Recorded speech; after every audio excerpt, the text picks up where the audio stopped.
الرجيم بسم الله الرحمن الرحيم الحمد لله رب العالمين والصلاة والسلام على سيدنا محمد وعلى آله وصحبه أجمعين أما بعد اللهم اغفر لنا وارحمنا ولوالدينا ولمشايخنا ولأساتذتنا ولتلامذتنا ولشركائنا ولمصنفي هذا الكتاب ولجميع علماء الدين اللهم انفعنا بهم وبعلومهم وأسرارهم وبركاتهم في الدارين آمين.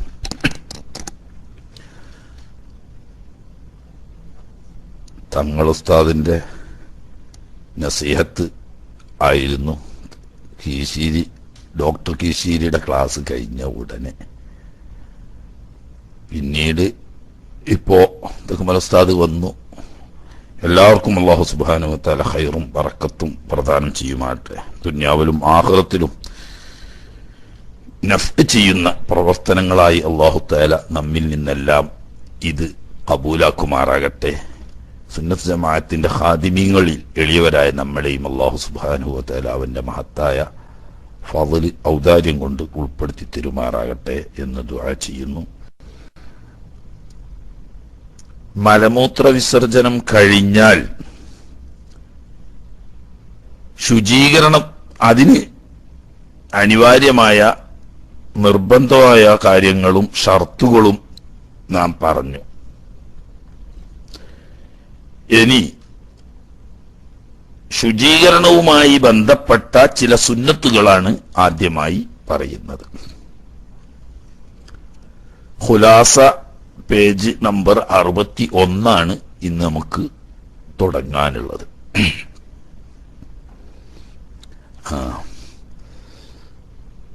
Safwan KP ഉസ്താദ് ഉണ്ട്, കീശേരി ഉണ്ടാവും അവിടെ എവിടെയെങ്കിലും. ശരി, കാണണം എന്ന് വിചാരിക്കാം. ഏതായാലും പബ്ലിക്കിലും ആവാം, സൗകര്യമുള്ളവർക്ക് നോക്കാൻ പറ്റും. ക്യാമറ ഉണ്ടായാലും മതി. കിതാബ് നോക്കി ആവുമ്പോൾ അതുമായിട്ട് കുറച്ച് ബന്ധപ്പെടാൻ സൗകര്യമാണെന്നുള്ള ആൾക്കാണ് ഇപ്പം അത് ചെയ്യുന്നത്. സുനനുൽ ഇസ്തിൻജായി എന്നാണ് പാഠത്തിന്റെ തലക്കെട്ട്. ശുചീകരണം, ശൗചം ചെയ്യുന്നതിന്റെ സുന്നത്തുകൾ.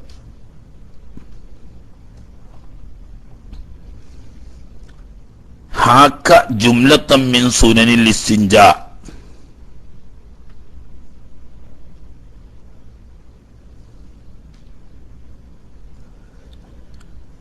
ഹാക്ക എന്നതൊരു പ്രത്യേക പ്രയോഗം.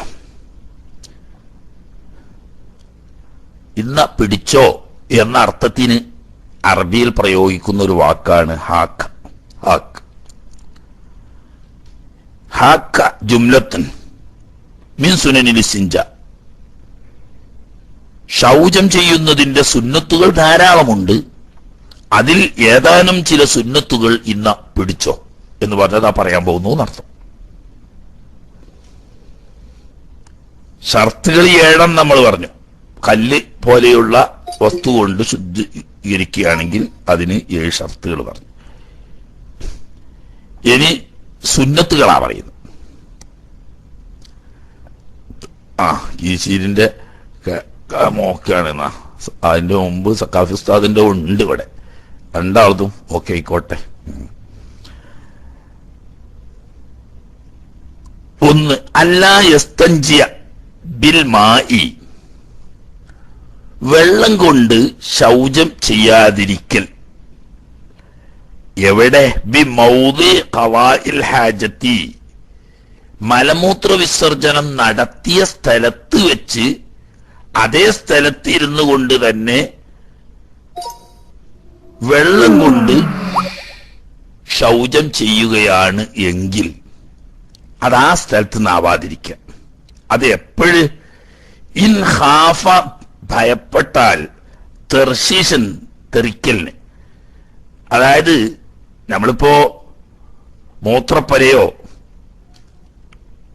അതല്ലെങ്കിൽ കക്കൂസോ സൗകര്യപ്പെടുത്തി അതിലാണ് നമ്മൾ മൂത്രമൊഴിച്ചത്, അല്ലെങ്കിൽ അതിലാണ് നമ്മൾ മലമൂത്ര വിസർജനം നടത്തിയത്. അവിടെ വെച്ച് ശൗചം ചെയ്യുകയാണെങ്കിൽ വെള്ളം കൊണ്ട് തന്നെ ശൗചം ചെയ്യുന്നത് കൊണ്ട് സുന്നത്തിനെതിരൊന്നുമില്ല. സാധാരണഗതിയിൽ ടോയ്ലറ്റിലാണെങ്കിലും അതുപോലെ തന്നെ മൂത്രപ്പരയിലാണെങ്കിലും ഒന്നും വെള്ളം കൊണ്ട് മനോഹരം ചെയ്താൽ ദേഹത്തേക്ക് തെറിക്കുക ഇല്ല സാധാരണയിൽ.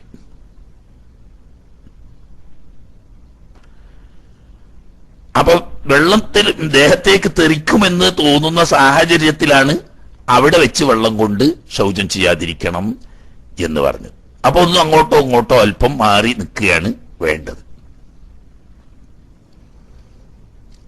കല്ലുകൊണ്ടാവുമ്പോ പിന്നെ ആ പ്രശ്നമില്ല, കാരണം അത് തെറിക്കാൻ സാധ്യതയില്ലല്ലോ. ടിഷ്യൂ പേപ്പർ കൊണ്ടോ കല്ലുകൊണ്ടോ മറ്റോ ഒക്കെ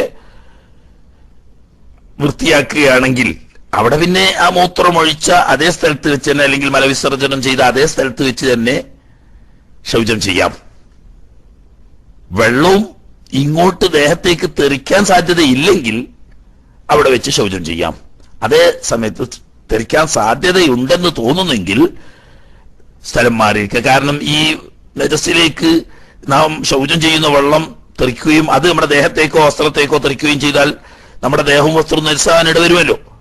അതുകൊണ്ട് അവിടെ വെച്ച് ശൗചം ചെയ്യാതെ അല്പം മാറി നിൽക്കുകയാണ് നല്ലത്.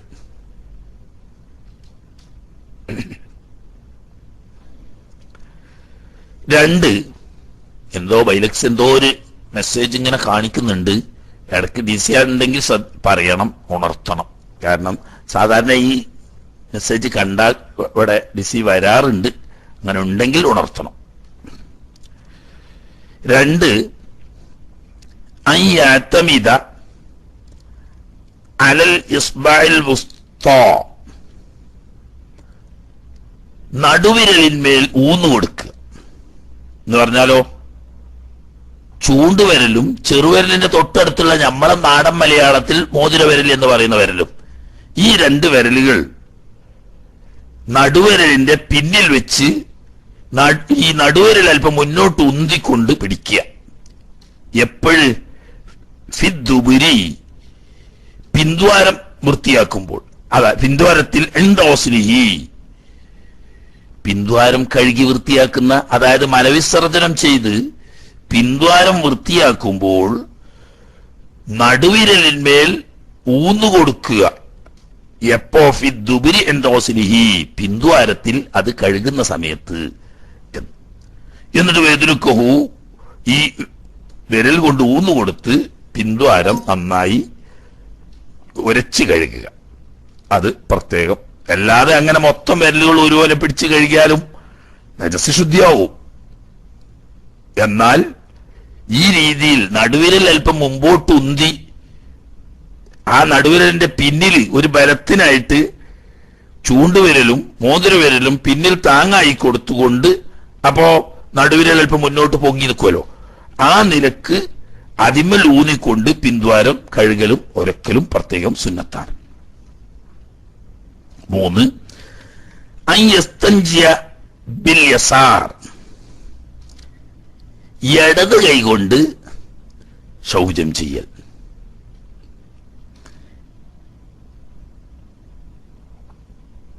ഇടത് കൈകൊണ്ട് ശൗചം ചെയ്യുക എന്ന് പറഞ്ഞാൽ ഇപ്പോ വെള്ളം കൊണ്ടാവുമ്പോ വളരെ വ്യക്തം. വലത് കൈ കൊണ്ട് വെള്ളം ഒഴിച്ചു കൊടുത്ത് ഇടത് കൈ കൊണ്ട് കഴുകുക. മൂത്രമൊഴിച്ച് കഴുകുകയാണെങ്കിലും മലവിസർജനം കഴിഞ്ഞിട്ട് കഴുകുകയാണെങ്കിലും രണ്ടും പ്രശ്നമൊന്നുമില്ല. വെള്ളം കൊണ്ടാണെങ്കിൽ വലത്തെ കൈ കൊണ്ട് വെള്ളം ഒഴിക്കുക, ഇടത് കൈ കൊണ്ട് കഴുകുക.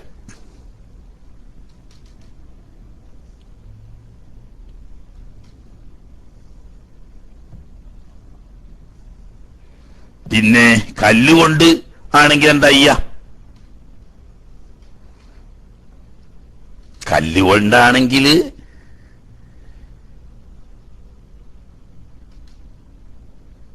ഇടത് കൈ കൊണ്ട് പിന്ദ്വാരം തടകാൻ എളുപ്പമാണ്, പ്രശ്നമൊന്നുമില്ല. സ്ത്രീകൾക്കാണെങ്കിൽ മൂത്രം ഒഴിച്ചാലും മലവിസർജനം ചെയ്താലും ഇടത് കൈ കൊണ്ട് തുടച്ചു വൃത്തിയാക്കാം. പുരുഷന്മാർക്കോ? പുരുഷൻ എന്താ ചെയ്യാ? പുരുഷൻ ഇടത്തെ കൈയിൽ കല്ല് പിടിച്ചിട്ട് വലത്തെ കൈ കൊണ്ട് ലിംഗം പിടിക്കുക, എന്നിട്ട് ഇടത്തെ കൈ കൊണ്ട് തുടങ്ങുക. അപ്പൊ വലത്തെ കൈ കൊണ്ട് ലിംഗം പിടിക്കുന്നത് സുന്നത്തിന്റെ മാറ്റാണല്ലോ. അത് ശ്രദ്ധിച്ചിട്ടുണ്ടോ? അത് ചിലർ സാധാരണക്കാരെ പറ്റി, ഉസ്താദന്മാരെ പറ്റിയല്ല പറയുന്ന, ഉസ്താദന്മാർക്കൊക്കെ അറിയാം. മൂത്രവിസർജനം കഴിഞ്ഞ് നമ്മൾ ടിഷ്യൂ പേപ്പർ കൊണ്ട് തുടക്കുകയാണ്, അതല്ലെങ്കിൽ കല്ല് കൊണ്ട് തുടക്കുകയാണ്. എന്നാൽ ഇടത് കൈ കൊണ്ട് വേണം എന്ന് പറഞ്ഞാൽ പുരുഷൻ എന്ത് ചെയ്യും? പുരുഷൻ ചെയ്യേണ്ടത് ഈ കല്ല് വലത് കൈയിൽ പിടിക്കുക, അല്ലെങ്കിൽ ടിഷ്യൂ പേപ്പർ വലത് കൈയിൽ പിടിക്കുക. എന്നിട്ട് തന്റെ ലിംഗം ഇടത് കൈ കൊണ്ട് പിടിക്കുക. എന്നിട്ട് ഈ പേപ്പർ കൊണ്ട് അങ്ങോട്ട് തുടക്കുകയല്ല, അതല്ലെങ്കിൽ കല്ലുകൊണ്ട് അങ്ങോട്ട് തുടക്കുകയല്ല, മറിച്ച് വലത് കൈയിൽ പിടിച്ച ഈ കല്ലിലേക്ക്, അതല്ലെങ്കിൽ ടിഷ്യൂ പേപ്പറിലേക്ക് ഇടത് കൈ കൊണ്ട് ലിംഗം പിടിച്ച് ലിംഗത്തിന്റെ തല ഇങ്ങോട്ട് തുടക്കുകയാണ് വേണ്ടത്. മനസ്സിലായി കാണും? അങ്ങനെയാണ് കല്ല്, പേപ്പർ, തുണി പോലത്തത് കൊണ്ട് പുരുഷൻ മൂത്രമൊഴിച്ച് ശൗചിക്കുമ്പോൾ ചെയ്യേണ്ടത്. അതേസമയത്ത് വെള്ളം കൊണ്ട് കഴുകുമ്പോൾ പ്രശ്നമില്ല.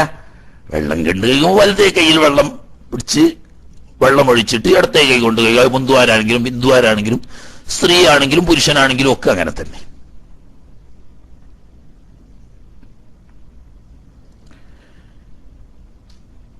നാല്, അൽ ഈതാറു ഫിൽ അഹ്ജാർ, കല്ലുകൾ പോലത്തത് കൊണ്ട് വൃത്തിയാക്കുകയാണെങ്കിൽ അതിൽ ഒറ്റയാകൽ. കല്ലിൽ മാത്രമല്ല, കല്ല് പോലത്തതിൽ വെള്ളം 3 പ്രാവശ്യം വെള്ളം കൊണ്ട് കഴുകൽ സുന്നത്തുണ്ട് എന്നതുപോലെ കല്ലിനൊരു പ്രത്യേകത ഉണ്ടല്ലോ. നമ്മൾ പറഞ്ഞു 3ൽ കുറയാൻ പാടില്ല, 3 നിർബന്ധമാണെന്ന്.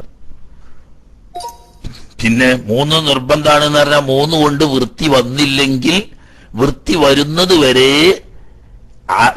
തുടച്ച് വൃത്തിയാക്കണം എന്നും നാം പറഞ്ഞു. അവിടെ ഉദാഹരണം 4ാമത്തെ കല്ലുകൊണ്ട് വൃത്തി വന്നു, എന്നാൽ ഒന്നുകൂടി ഉപയോഗിച്ച് 5 ആക്കുക, അതൊരു സുന്നത്താണ്. അതാണ് അപ്പൊ ഇവിടെ ഏറെ പറഞ്ഞത്. വെള്ളം കൊണ്ടാവുമ്പോൾ 1 പ്രാവശ്യം കഴുകിയാൽ തന്നെ വൃത്തിയായല്ലോ. പിന്നെ 2ാമതൊന്നും 3ാമതൊന്നും ചെയ്യൽ സുന്നത്താണ്. അവിടെ 3 പ്രാവശ്യമാക്കുമ്പോൾ ഒറ്റയായി 3 ആയി. കല്ലിന്റെ അവിടെ അതല്ല, 3 എന്നത് നിർബന്ധം തന്നെ. 3 കുറഞ്ഞാൽ ശുദ്ധിയാവൂല. 3 കൊണ്ട് ശുദ്ധിയായാൽ ഓക്കെ, 3 തന്നെ ഒറ്റയായി, 3 ആയി, ഒക്കെ ആയി. 3 കൊണ്ട് ശുദ്ധി ആകുന്നില്ലെങ്കിലോ പിന്നെ 4ാമത്തത് കൊണ്ട് ശുദ്ധിയായാൽ അവിടെ നിർത്താതെ ഒന്നുകൂടി ആക്കുക. അല്ല, 6ാമത്തത് കൊണ്ടാണ് ശുദ്ധി വന്നത്, എന്നാൽ 6 നിർത്താതെ ഒന്നുകൂടി വെക്കുക, 7 ആക്കുക. ഇങ്ങനെ ഒറ്റയാക്കൽ സുന്നത്താണ് കല്ലിൽ. 5, അൻ യുഖദ്ദിമ ഫിൽ മായി, വെള്ളം കൊണ്ട് ശൗചം ചെയ്യുമ്പോൾ മുന്തിക്കുക, അൽ ഖുബുല, മുന്തുവാരത്ത്. അങ്ങനെ വെള്ളം കൊണ്ടാണ് മലമൂത്ര വിസർജനം ചെയ്തിട്ട് കഴുകി വൃത്തിയാക്കുന്നതെങ്കിൽ ആദ്യം മുന്തുവാരം വൃത്തിയാക്കുക, പിന്നീട് പിന്തുവാരം വൃത്തിയാക്കുക. വഫിൽ ഹജരി, കല്ല് പോലെയുള്ള വസ്തു കൊണ്ടാണ് ശൗചം ചെയ്യുന്നതെങ്കിൽ മുന്തിക്കുക, അദ്ദുബറ, പിന്തുവാരം. ആദ്യം പിന്തുവാരം തുടച്ച് വൃത്തിയാക്കുക, എന്നിട്ട് മുന്തുവാരം തുടച്ച് വൃത്തിയാക്കുക. കഴുകുമ്പോൾ ആദ്യം മുന്തുവാരം കഴുകുക, പിന്നീട് പിന്തുവാരം കഴുകുക. ഇതാണ് സുന്നത്തായ രീതി. മറിച്ചായാൽ ശുദ്ധിയാവും, ഒരു സുന്നത്ത് നഷ്ടപ്പെടും. നല്ല വെള്ളം കൊണ്ട് ശൗചം ചെയ്യുമ്പം ഒരാൾ എന്ത് ചെയ്തു? ആദ്യം പിന്തുവാരം നല്ലോണം കഴുകി വൃത്തിയാക്കി, പിന്നെ മുന്തുവാരം കഴുകി. സംഗതി ഫർള് വിടും, പക്ഷെ ഒരു സുന്നത്ത് നഷ്ടപ്പെടും. കല്ലുകൊണ്ടാവുമ്പോൾ നേരെ മറിച്ച് ഒരാൾ ചെയ്തു. ആദ്യം മുന്തുവാരം വൃത്തിയാക്കി, പിന്നീട് പിന്തുവാരം വൃത്തിയാക്കി. എന്നാലും സഹിയാവും, വൃത്തി വരും, പക്ഷേ സുന്നത്ത് നഷ്ടപ്പെടും. 6, അൻ യുഖദ്ദിമൽ ഹജറ അലൽ മാഇ, അൻ യുഖദ്ദിമൽ ഹജറ, കല്ല് പോലത്തതിനെ മുന്തിക്കുക, അലൽ മായി, വെള്ളത്തേക്കാൾ. എന്ന് പറഞ്ഞാൽ 2 കൊണ്ടും കൂടി ശുദ്ധിയാക്കുക എന്നാ പറഞ്ഞതിന്റെ ചുരുക്കമാണ്. ആദ്യം കല്ലുകൊണ്ട് അല്ലെങ്കിൽ ടിഷ്യൂ പേപ്പർ കൊണ്ട് തുടച്ച് വൃത്തിയാക്കി, എന്നിട്ട് പിന്നെ അല്പം വെള്ളം ഉപയോഗിച്ചുകൊണ്ട് കഴുകി. നമുക്ക് മലയാളക്കാർക്ക് ദഹിക്കാത്തൊരു കേസാണ്. വെള്ളം കഴിയുന്നത്ര കുറച്ച് ഉപയോഗിക്കാൻ പ്രത്യേകം കൽപ്പിക്കപ്പെട്ടിരിക്കുന്നു മുസ്ലിങ്ങളായ നമ്മൾ. അത്യാവശ്യത്തിന് മാത്രമേ വെള്ളം ഉപയോഗിക്കാവൂ. അപ്പൊ ഈ ഒരു കാര്യം പാലിക്കാൻ സഹായകമാണ്. മലവിസർജനം ചെയ്തു അല്ലെങ്കിൽ മൂത്രവിസർജനം ചെയ്തു, കല്ലുകൊണ്ട് അല്ലെങ്കിൽ ഒരു ടിഷ്യൂ പേപ്പർ കൊണ്ട് ആദ്യം നജസ് ഉള്ള ഭാഗം തുടച്ച് വൃത്തിയാക്കി, എന്നിട്ട് പിന്നെ കഴുകുമ്പോൾ കുറഞ്ഞ വെള്ളം ഉണ്ടായാൽ മതി. ആ വെള്ളം കൊണ്ട് തന്നെ വൃത്തി വരും. അതില്ലാതിരിക്കുമ്പോൾ വെള്ളം കൂടുതൽ ഉപയോഗം വരും. അപ്പോ ആദ്യം കല്ലുകൊണ്ട് വൃത്തിയാക്കുക, അനന്തരം വെള്ളം കൊണ്ട് വൃത്തിയാക്കുക. ഇതാണ് ഏറ്റവും ഉത്തമമായ രീതി. ഇനി ഫൈനിക്തഫ ബിവാഹിദിൻ, ഇതിൽ ഒന്നുകൊണ്ട് മതിയാക്കുന്നു എങ്കിൽ, എന്നാൽ കല്ലാണെങ്കിൽ കല്ല് മാത്രം, വെള്ളമാണെങ്കിൽ വെള്ളം മാത്രം, രണ്ടും കൂടി ഉണ്ടാവൂല. അങ്ങനത്തെ സാഹചര്യമാണെങ്കിൽ ഫല്ലഫ്ദലു, അവിടെ ഏറ്റവും ഉത്തമം ഹുവൽ മാഉ, അത് വെള്ളം തന്നെ. അങ്ങനെ രണ്ടും കൂടിയാണെങ്കിൽ ഏറ്റവും നല്ല ആദ്യം കല്ല് ഉപയോഗിക്കുക, പിന്നെ വെള്ളം ഉപയോഗിക്കുക. ഇനി രണ്ടും കൂടി ഇല്ല, കല്ല് വേണമെങ്കിൽ അങ്ങനെയുണ്ട്, വെള്ളം വേണമെങ്കിൽ അങ്ങനെയുണ്ട്. ഒന്നേ ഇവൻ ചെയ്യൂ, എന്നാൽ അത് വെള്ളം കൊണ്ട്. കാരണം എന്താ, വെള്ളം കൊണ്ട് കഴുകുമ്പോൾ പൂർണ്ണ വൃത്തി വരും. കല്ലോ ടിഷ്യൂ പേപ്പർ പോലത്തത് കൊണ്ടാണെങ്കിൽ വൃത്തിയാകുമെങ്കിലും അതിന്റെ അസർ അഥവാ അതിന്റെ അടയാളം അവശേഷിക്കും. അപ്പോ അടയാളം ശേഷിക്കാതെ പൂർണ്ണശുദ്ധി വരുന്ന വെള്ളമാണ് അടയാളം ശേഷിക്കുന്ന നജസിന്റെ തടി മാത്രം നീങ്ങുകയും അടയാളം ശേഷിക്കുകയും ചെയ്യുന്ന കല്ലിനേക്കാൾ ഉത്തമം. രണ്ടും കൂടി ഉണ്ടെങ്കിൽ വളരെ നന്നായി. 7 ഫിൽ ഇസ്തിജ്മാരി, കല്ലുകൊണ്ട് ശൗചം ചെയ്യുമ്പോൾ തുടങ്ങുക. കല്ലുകൊണ്ട് എന്ന് പറഞ്ഞാൽ കല്ല് പോലത്തതൊക്കെ പെടണം. തുണി, അതല്ലെങ്കിൽ ഇഷ്ടിക, അല്ലെങ്കിൽ ടിഷ്യൂ പേപ്പർ പോലത്തതൊക്കെ പെട്ട്. എവിടം കൊണ്ട് തുടങ്ങണം? ബി മുഖദ്ദമി സഫ്ഹത്തിൽ യുംന, വലത് ചന്തിയുടെ മുൻഭാഗത്ത് നിന്ന് തുടങ്ങുക. ശുചീകരണം വലതുവശത്തു നിന്നാണല്ലോ തുടങ്ങുക, കാരണം അത് തക്രീമിന്റെ ബാബിൽപ്പെട്ടതാണ്.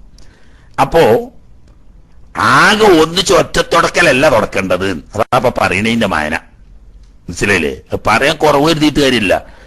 ഇതൊക്കെ അങ്ങനെ രഹസ്യത്തുണിന്റെ ചോട്ടിലുള്ള വിവരങ്ങളായതുകൊണ്ട് പറയുമ്പോ ഒരു നാണക്കേട്, കേൾക്കുമ്പോ ഒരു നാണക്കേട് എന്ന് പറഞ്ഞിട്ട് കാര്യമില്ല. അവിടെ ഉള്ളതന്നെ പറയണല്ലോ. അപ്പോ ഇരിക്കുമ്പോ, മലവിസർജനത്തിന് ഇരിക്കുമ്പോ നമ്മുടെ വലത്തെ തൊടയുടെ അറ്റം ചെന്ന് ചേരുന്ന വലത്തെ ചന്തി, അതിന്റെ മുൻവശത്ത് നജസ് ഇല്ലാത്ത സ്ഥലത്ത് വെച്ചോളണം. മനസ്സിലായില്ലേ? ആ മലമുള്ള ആ മലത്തുമ്മ കൊണ്ടുപോയിട്ട് നമ്മൾ പേപ്പർ വെച്ചിട്ട് അതുകൊണ്ടിട്ട് തുടച്ചാ ഒരു വകയാവും. പിന്നെ അത് ശുദ്ധിയാകുകയല്ല ചെയ്യുക, അത് ശരിക്കും ഒരു വകയാകുക. അതുകൊണ്ട് അത് വരാൻ പാടില്ല. എപ്പോഴും എന്തു വേണം? ഈ പേപ്പർ, അതല്ലെങ്കിൽ ഈ കല്ല്, അല്ലെങ്കിൽ ഈ ഇഷ്ടിക, അല്ലെങ്കിൽ ഈ തുണി, എന്താണോ നമ്മൾ ഉപയോഗിക്കുന്നത് ചിലത്, അത് വലത്തെ ചന്തിയുടെ മുൻവശത്ത് വെക്കുമ്പോൾ ഈ മലം അല്ലെങ്കിൽ മൂത്രം ആവുന്ന ഈ നജസ് എത്താത്ത സ്ഥലത്തായിരിക്കണം വെക്കേണ്ടത്. അവിടെ മുൻവശത്ത് വെക്കുക. എന്നിട്ട് അതിങ്ങനെ കൊണ്ടുപോയിട്ട് തുടങ്ങിയ സ്ഥലം വരെ ചുറ്റിച്ചു കൊണ്ടുവരിക. സുമ്മ ബിൽ യുസ്ര, രണ്ടാമത്തെ കല്ല് കൊണ്ട് തുടങ്ങുമ്പോൾ അവിടെ നിന്ന് തന്നെയാണ് തുടങ്ങേണ്ടത്. ഒന്നാമത്തെ കല്ല് തുടങ്ങിയത് വലത്തെ ചന്തിക്കെട്ടിന്റെ മുൻഭാഗത്ത് നിന്നാണെങ്കിൽ അത് കൊണ്ടുപോയി ചുറ്റിച്ചു കൊണ്ടുവന്ന് തുടങ്ങിയ സ്ഥലം വരെ കൊണ്ടുവന്ന് അത് ഒഴിവാക്കി. പിന്നെ രണ്ടാമത്തെ കല്ലുകൊണ്ട് തടവുമ്പം വലത്തെ ചന്തിയുടെ മുൻവശത്തു നിന്നും കൊണ്ടുപോയി നേരത്തെ കൊണ്ടുവന്നതിന്റെ നേരെ ഓപ്പോസിറ്റിൽ കൊണ്ടുവരണം, തിരിച്ച് ഇങ്ങോട്ട് കൊണ്ടുവരണം. ഇങ്ങനെ രണ്ടായി. എല്ലാ തടവിലും മുഴുവൻ സ്ഥലത്തും എത്തണം. പക്ഷെ തുടക്കം ആദ്യം വലത്തെ ചന്തിയുടെ മുൻവശത്തു നിന്ന് കൊണ്ടുവന്ന് മറ്റേ ഭാഗത്തേക്ക് എത്തിച്ചു. രണ്ടാമത്തേത് ഇടത്തെ ഭാഗത്തു നിന്ന് തുടങ്ങി ആദ്യം തുടങ്ങി ഓർത്തെത്തിച്ച്. മൂന്നാമത്തേത് സുമ്മയുമിറൽ ഹജറ, പിന്നെ മൂന്നാമത്തേതിൽ കല്ലിനെ നടത്തുക അലസ്വഫ്ഹതൈനി, രണ്ട് ചന്തിക്കെട്ടിന്റെയും വലതുവശത്തിന്റെയും ഇടതുവശത്തിന്റെയും മേൽ നടത്തുക. വൽ മസ്റുബത്തി, മലദ്വാരത്തിന്റെയും നേരെ. മസ്റുബ എന്ന് പറഞ്ഞാൽ അവിടെ മലദ്വാരം ജമിയൻ. അതായത് ഒന്നാമത്തെ വലത്തിൽ നിന്ന് തുടങ്ങിയിട്ട് ഇങ്ങനെ കൊണ്ടുപോയി വലതുഭാഗം പൂർത്തിയാക്കി ഇടതുഭാഗത്തിലൂടെ മലദ്വാരം ഉൾപ്പെടെ തടകി പൂർത്തിയാക്കുക. രണ്ടാമത്തേതിന്റെ നേരെ ഓപ്പോസിറ്റിൽ. മൂന്നാമത്തേത് രണ്ട് വശവും മലദ്വാരവും ഉൾപ്പെടുന്ന നിലക്ക് ഒന്നിച്ച്. ഇങ്ങനെയാണ് മൂന്ന്. എന്നിട്ട് പൂർത്തിയായിട്ട് വൃത്തി തോന്നിയിട്ടില്ലെങ്കിൽ ഇനി രണ്ടെണ്ണോടി ആക്കുക. നാലാമത്തോണ്ട് വൃത്തിയായ ഒന്നോടും കൂട്ടിയിട്ട് അഞ്ചാക്കുക. അല്ല അഞ്ചാമത്തോണ്ട് വൃത്തിയാക്കുകയാണെങ്കിൽ ഓക്കെ മതി. 6-ാമത്തോണ്ടാണ് വൃത്തിയായതെങ്കിൽ 7-ാമത്തെ ഒന്നുകൂടി കൂട്ടുക, ഇങ്ങനെ വരിക. 8 അൻ യഖൂല ബഅദഹു, ശുചീകരണം കഴിഞ്ഞതിന് ശേഷം പറയുക. ഇപ്പൊ നമ്മളിപ്പോ ടോയ്ലറ്റിന്റെ ഉള്ളിൽ നിന്ന് തന്നെയാണ് വൃത്തിയാക്കുന്നത്. അപ്പൊ പിന്നെ അവിടെ നിന്ന് പറയാൻ പറ്റില്ല, പുറത്തിറങ്ങിയിട്ട് പറയണം. എന്ത് പറയാ? അല്ലാഹുമ്മ ത്വഹിർ ഖൽബി മിനൻ നിഫാഖി വഹസ്സിൻ ഫർജി മിനൽ ഫവാഹിഷി എന്ന് പറയുക. അപ്പോ പ്രശ്നതല്ല, ഇപ്പൊ പ്രായോഗികമായിട്ടുമാണല്ലോ ചിന്തിക്കുക. നമ്മൾ വിസർജന സ്ഥലത്തിൽ നിന്ന് പുറത്തിറങ്ങുമ്പോ കഴിഞ്ഞ പാഠത്തിൽ നമ്മൾ പറഞ്ഞു അല്ലാഹുമ്മ ത്വഹിർ ഖൽബി അല്ല, അവിടെ പറഞ്ഞ ഉഫ്രാനക് അൽഹംദുലില്ലാഹില്ലദീ അദ്ഹബ അന്നിൽ അദാ വഅഫാനി എന്ന് പറയണം എന്ന് പറഞ്ഞു. ശൗചം ചെയ്തു കഴിഞ്ഞാൽ അല്ലാഹുമ്മ ത്വഹിർ ഖൽബി മിനൻ നിഫാഖി വഹസ്സിൻ ഫർജി മിനൽ ഫവാഹിഷ് എന്ന് ചൊല്ലണമെന്നും പറഞ്ഞു. പഴയ സമ്പ്രദായത്തിൽ അത് എളുപ്പമാണ്. എന്താ? പഴയ സമ്പ്രദായത്തിൽ ഒരുപക്ഷെ വെളിക്കിരിക്കാൻ പോകും. ആ വെളിക്കിരുന്ന സ്ഥലത്ത് നിന്ന് പുറത്തിറങ്ങുമ്പോൾ ഉഫ്രാനക അൽഹംദുലില്ലാഹില്ലദീ അദ്ഹബ അന്നിൽ അദാ വഅഫാനി എന്ന് ചൊല്ലി. പിന്നെ നമ്മൾ മറ്റൊരു സ്ഥലത്ത് വന്നിട്ടാണ് കഴുകി വൃത്തിയാക്കുക. ആ കഴുകിയതിന് ശേഷം അല്ലാഹുമ്മ ത്വഹിർ ഖൽബി എന്ന് അവിടുന്ന് ചൊല്ലി, ഒരു പ്രശ്നവുമില്ല. അതല്ല, പഴയ കാലത്തൊക്കെ പുറത്ത് എവിടെയെങ്കിലും വലിയ കുഴി കുത്തി അതിന്റെ മുകളിൽ ഒരു പാലം പോലെ ഇട്ട് അതിനൊരു മറ കെട്ടിയിട്ട് അങ്ങനെയായിരുന്നു കക്കൂസ്. ആദ്യകാലത്തെ നമ്മുടെ നാട്ടിലേക്ക് കക്കൂസ്. അവിടെ ആവുമ്പോൾ ഈ സംഗതി നടക്കും. പുറത്തിറങ്ങുമ്പോൾ ഉഫ്രാനൊക്കെ ചൊല്ലി അവിടുന്ന് വനയിരിക്കുന്നില്ലല്ലോ, കാരണം ഇത് നേരെ കുഴിയിലേക്കാണ് ഉണ്ടാകുക. അപ്പൊ അവിടുന്ന് വനയിരിക്കൽ കുറവാണ്. പുറത്ത് വേറെ സ്ഥലത്ത് നിന്നാ വനയിരിക്കുക. വനരിച്ച് കഴിഞ്ഞിട്ട് ഇപ്പൊ അതല്ലല്ലോ, രണ്ടു ഇരുത്തിയിലല്ലേ. ഇപ്പോ നമ്മള് ബാത്റൂമിന്റെ ഉള്ളില് ടോയ്ലറ്റ് സംവിധാനിച്ചാലും വേണ്ടിയില്ല, അതല്ല ബാത്റൂമിന്റെ അല്ലാതെ വെറും ടോയ്ലറ്റ് മാത്രമായാലും വേണ്ടിയില്ല. അങ്ങോട്ട് കിടക്കുമ്പോ എന്താക്കുക? ദുആ ചെയ്തു. പിന്നെ ഇങ്ങോട്ട് ഇറങ്ങണ്ടേ? ഇറങ്ങുമ്പോ എന്താക്കുക? പുറത്തു വരുമ്പോ അല്ലാഹുമ്മ ത്വഹിർ ഖൽബി മിനൻ നിഫാഖി വഹസ്സിൻ ഫർജി മിനൽ ഫവാഹിഷി എന്നും പറയാനുണ്ട്, ഏതും പറയാണ്ട് ഗുഫ്രാനക അൽഹംദുലില്ലാഹില്ലദീ അദ്ഹബ അന്നിൽ അദാ വഅഫാനി എന്നും പറയാണ്ട്. അപ്പൊ ആ തർത്തീബ് അനുസരിച്ച് ആദ്യം എന്ത് പറയാ? പുറത്തിറങ്ങിയ ഉടനെ ഗുഫ്രാനക പറയുക. പുറത്തിറങ്ങിയ ഉടനെ ആദ്യം പറയുക ഗുഫ്രാനക അൽഹംദുലില്ലാഹില്ലദീ അദ്ഹബ അന്നിൽ അദാ വഅഫാനി എന്ന് പറയാം. അതിനുശേഷം അല്ലാഹുമ്മ ത്വഹിർ ഖൽബി മിനൻ നിഫാഖി വഹസ്സിൻ ഫർജി മിനൽ ഫവാഹിഷി എന്ന് പറയുക. അതാണ് നല്ല തർത്തീബ്. ഇനി ഒരാൾ മറച്ച് പറഞ്ഞു, അതായത് ആദ്യം പുറത്തിറങ്ങിയ ഉടനെ അല്ലാഹുമ്മ ത്വഹിർ ഖൽബി മിനൻ നിഫാഖി വഹസ്സിൻ ഫർജി മിനൽ ഫവാഹിഷി എന്ന് ഉച്ചരിച്ചു. ആ ദിക്ർ ചൊല്ലിയതിനു ശേഷം പിന്നെയാണ് ഗുഫ്രാനക അൽഹംദുലില്ലാഹില്ലദീ അദ്ഹബ അന്നിൽ അദാ വഅഫാനി എന്ന് പറഞ്ഞാലും കാര്യത്തിന് തകരാറില്ല. പക്ഷേ നല്ല രീതി തർത്തീബ് അതല്ല. ആദ്യം എന്ത് ചൊല്ലുക? പുറത്തിറങ്ങിയ ഉടനെ ഗുഫ്രാനക അൽഹംദുലില്ലാഹില്ലദീ അദ്ഹബ അന്നിൽ അദാ വഅഫാനി എന്ന് ആദ്യം ചൊല്ലുക. അതിനുശേഷം അല്ലാഹുമ്മ ത്വഹിർ ഖൽബി മിനൻ നിഫാഖി വഹസ്സിൻ ഫർജി മിനൽ ഫവാഹിഷി എന്ന ദിക്ർ ചൊല്ലുക. ഇനി അവിടെ തന്നെ വുളു എടുക്കുകയും ചെയ്യുന്നത് നോക്കുക. എന്നാൽ നാവ് കൊണ്ട് പറയാതെ കൽബ് കൊണ്ട് ഉച്ചരിച്ചാൽ മതി. പക്ഷേ അതിനേക്കാൾ നല്ലത് പുറത്തിറങ്ങിയതിന് ശേഷം തർത്തീബായി ചെല്ലുക എന്ന് പറഞ്ഞാലോ, പുറത്തിറങ്ങി ആദ്യം ഗുഫ്രാനക ചൊല്ലി, പിന്നെ അല്ലാഹുമ്മ ത്വഹിർ ഖൽബി ചൊല്ലി, പിന്നെ വുളുവിന്റെ ശേഷമുള്ള ദുആവും ചൊല്ലി. വളരെ നന്നായി. അതാണ് ഏറ്റവും നല്ല രീതി. മറിച്ചൊരാൾ ചെയ്യാണ്, ഏത്? മലവിസർജനം കഴിഞ്ഞു, അവിടെ നിന്ന് പുറത്ത് ടോയ്ലറ്റിന്റെ ഇരിക്കുന്ന സ്ഥലത്ത് നിന്ന് പോകുന്നു, വുളു എടുക്കാൻ പുറത്തുണ്ട്, അവിടെ നിന്ന് നിൽക്കുമ്പോ അവിടെ നിന്ന് ഇങ്ങോട്ട് ഇറങ്ങിയതിന് ശേഷം മനസ്സുകൊണ്ട് ഗുഫ്രാനക അൽഹംദുലില്ലാഹില്ലദീ അദ്ഹബ അന്നിൽ അദാ വഅഫാനി എന്ന് ചൊല്ലി നാവ് കൊണ്ട് ഉച്ചരിക്കാൻ, ശരീരം കൽപ്പിക്കാതെ. അതുപോലെ തന്നെ അല്ലാഹുമ്മ ത്വഹിർ ഖൽബി മിനൻ നിഫാഖി വഹസ്സിൻ ഫർജി മിനൽ ഫവാഹിഷി എന്ന് പറഞ്ഞു മതി. പക്ഷേ അതല്ല പൂർണ്ണമായ രൂപം. പുറത്തിറങ്ങിയതിന് ശേഷം ക്രമം പാലിച്ചുകൊണ്ട് ചെയ്യുക. ആദ്യം വിസർജനം കഴിഞ്ഞ ഉടനെയുള്ള ഗുഫ്രാനക ചൊല്ലുക, രണ്ടാമത് ശൗചം കഴിഞ്ഞതിന് ശേഷമുള്ള അല്ലാഹുമ്മ ത്വഹിർ ഖൽബി ചൊല്ലുക, മൂന്നാമത് വുളുവിന്റെ ശേഷമുള്ള ഷഹാദത്തും ദുആവും ചൊല്ലുക. അങ്ങനെയാണ് ഏറ്റവും നല്ലത്. അല്ലാഹുമ്മ ത്വഹിർ ഖൽബി, എന്റെ ഹൃദയത്തെ നീ ശുദ്ധീകരിക്കണമേ മിനൻ നിഫാഖി, എല്ലാവിധ കാപട്യത്തിൽ നിന്നിട്ടും. കാപട്യം പല ജാതിയുണ്ട്. വിശ്വാസത്തിലുള്ള കാപട്യമുണ്ട്, പ്രവർത്തനങ്ങളിലുള്ള കാപട്യമുണ്ട്. നമ്മളെപ്പോലത്തെ അധിക ആളുകൾക്കും ഉള്ളത് രണ്ടാമത് പറഞ്ഞതാ. അല്ലാഹു തആല എല്ലാവിധ നിഫാഖിനെ തൊട്ടും നമ്മളെ കാത്തിരക്ഷിക്കുമാറാകട്ടെ. എന്ന് പറഞ്ഞാലോ മനസ്സിലായിട്ടുണ്ടാവുമല്ലോ. ഇപ്പൊ നമ്മളെ വിഷയം അതല്ല, എന്നാലും അതായത് നിഫാഖ് പറഞ്ഞാല് അബ്ദുല്ലാഹി ഇബ്നു ഉബയ്യ് ഇബ്നു സലൂലിന്റെ നിഫാഖ് അല്ല ഈ പറയുന്നതുകൊണ്ട് ഉദ്ദേശിക്കുന്നത്. അത് വിശ്വാസത്തിലുള്ള നിഫാഖാണ്. എന്നാൽ പുറത്ത് മുസ്ലിമായി അഭിനയിക്കുകയും ഉള്ളിൽ കുഫ്രിയത്തും ഷിർക്കും താലോലിച്ചുകൊണ്ട് നടക്കുകയും ചെയ്യുന്നതാണ് ആ നിഫാഖ്. അത് വിശ്വാസത്തിലുള്ള നിഫാഖാണ്. ഇതല്ല, ഇത് പ്രവൃത്തിയിലുള്ള നിഫാഖാണ്. പുറത്ത് നമ്മൾ വലിയ മാന്യന്മാരാ, വാതിലടച്ച് ടോയ്ലറ്റിന്റെ ഉള്ളിലോ ബാത്റൂമിന്റെ ഉള്ളിലോ പോയാൽ നമുക്ക് ചെയ്തുകൂടാത്ത ഒരു തമ്മാടിത്തരവും ഇല്ല. നമ്മുടെ ഗുഹ്യസ്ഥാനം കൊണ്ടും അതുമായി ബന്ധപ്പെട്ടും പല നീചകൃത്യങ്ങളും കേവലം ഒരു ഡോറിന്റെ മറയിൽ എല്ലാം കാണുന്ന കൽബിൽ കണ്ടുകൊണ്ടിരിക്കുന്ന സർവജ്ഞനായ റബ്ബിനെ നമുക്കൊരു വരിയില്ല. വാതിലടച്ച് ടോയ്ലറ്റിന്റെ ഉള്ളിൽ വാതിലടച്ച് കുറ്റിയിട്ടാല് ഉള്ളിലടക്കണമെന്നും ആരും കാണൂല എന്നുള്ളവർക്ക് വേണ്ടാദിനങ്ങളൊക്കെ തന്റെ ഗുഹ്യസ്ഥാനത്ത് അവൻ ചെയ്യുന്നു.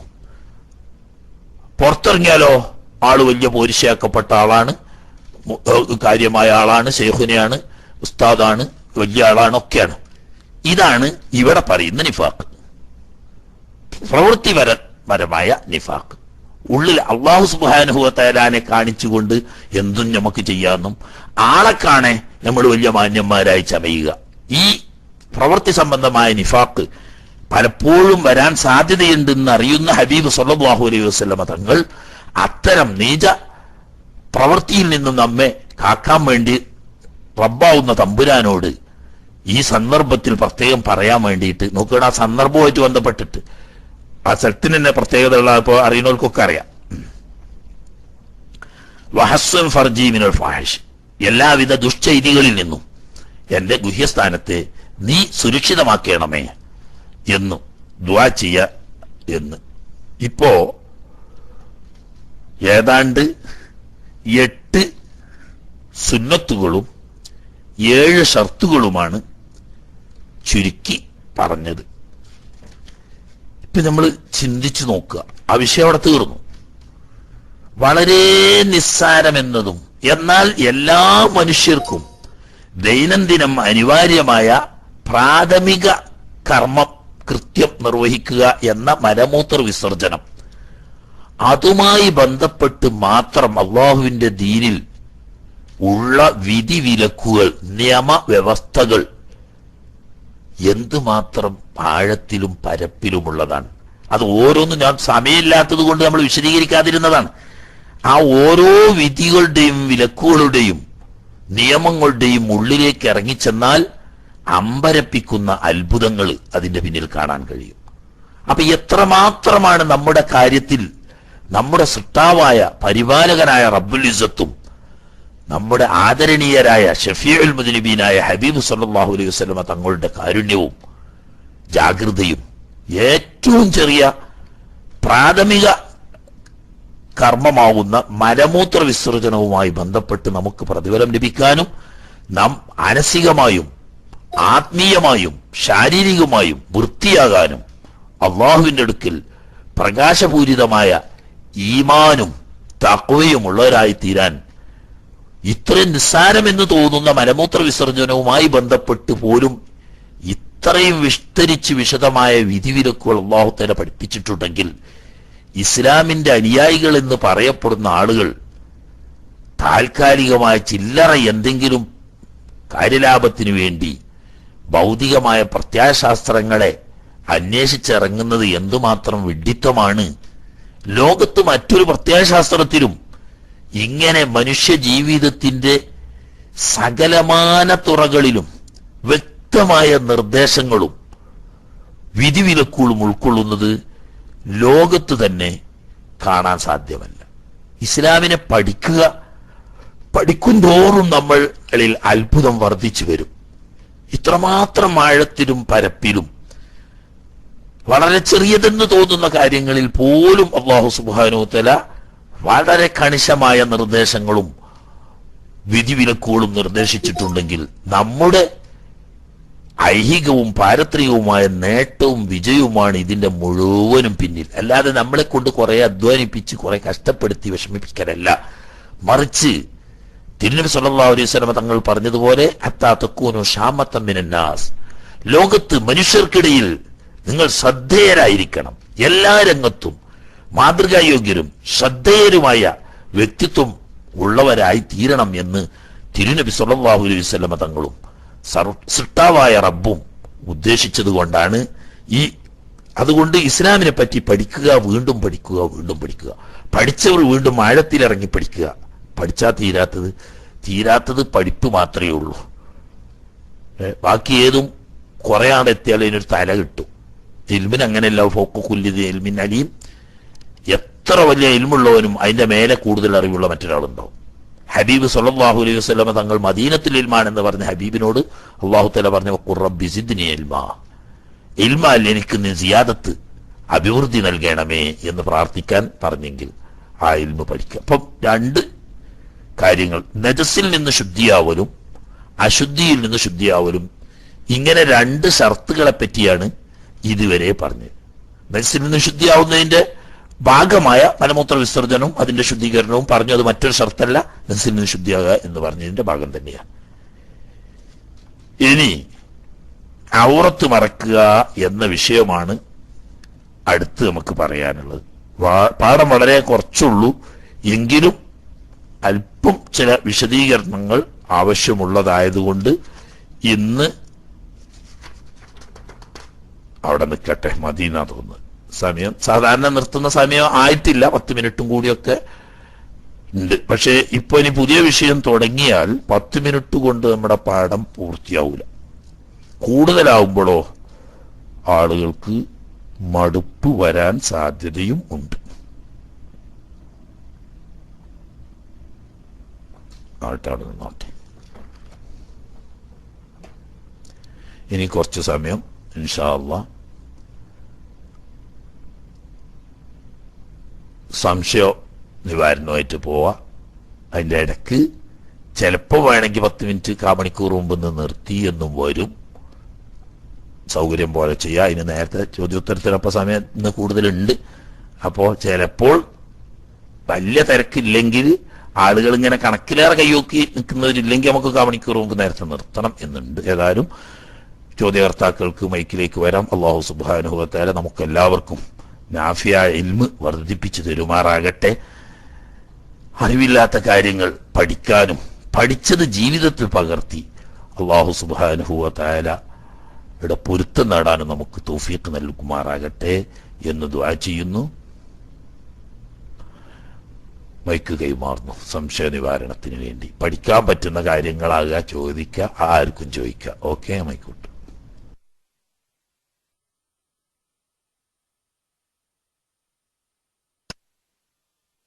അസ്സലാമു അലൈക്കും വറഹ്മത്തുള്ളാഹി. ഇന്ന് ക്ലാസ്സിൽ കൃത്യമായിട്ട് പങ്കെടുക്കാൻ കഴിഞ്ഞിട്ടില്ല. എന്നാലും 5-ാമത്തെ പറഞ്ഞത് യുഖദ്ദിമ ഫിൽ മാഇൽ ഖുബുല വഫിൽ ഹജരി ദുബുറ എന്ന് പറഞ്ഞ് ആ ഭാഗം ഒന്നുകൂടി അർത്ഥം പറഞ്ഞെന്നാൽ നന്നായിരുന്നു. എനിക്ക് കേൾക്കാൻ കഴിഞ്ഞിട്ടില്ല എന്ന് ക്ലാസ്. ഞാൻ അങ്ങനെ ശ്രദ്ധിച്ചതാണ്. ഇൻഷാ അല്ലാഹ്.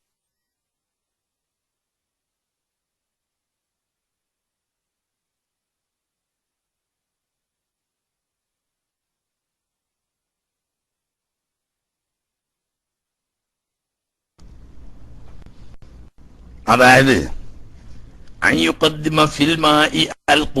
എന്ന് പറയാൻ കാരണം, വെള്ളം കൊണ്ട് ശൗചിക്കുമ്പോൾ, മനോരം ചെയ്യുമ്പോൾ ആദ്യം മുൻദ്വാരം വൃത്തിയാക്കി പിന്നീട് പിന്ദ്വാരം വൃത്തിയാക്കുന്നതാണ് കൂടുതൽ നല്ലത്. കാരണം എന്താന്ന് വെച്ചാല്, ആദ്യം പിന്ദ്വാരം നല്ലോണം വൃത്തിയാക്കി പിന്നെ മുൻദ്വാരം കഴുകുമ്പോൾ ഈ വെള്ളം ചിലപ്പോൾ താഴേക്ക് ഒലിച്ചിറങ്ങാൻ സാധ്യതയുണ്ട്.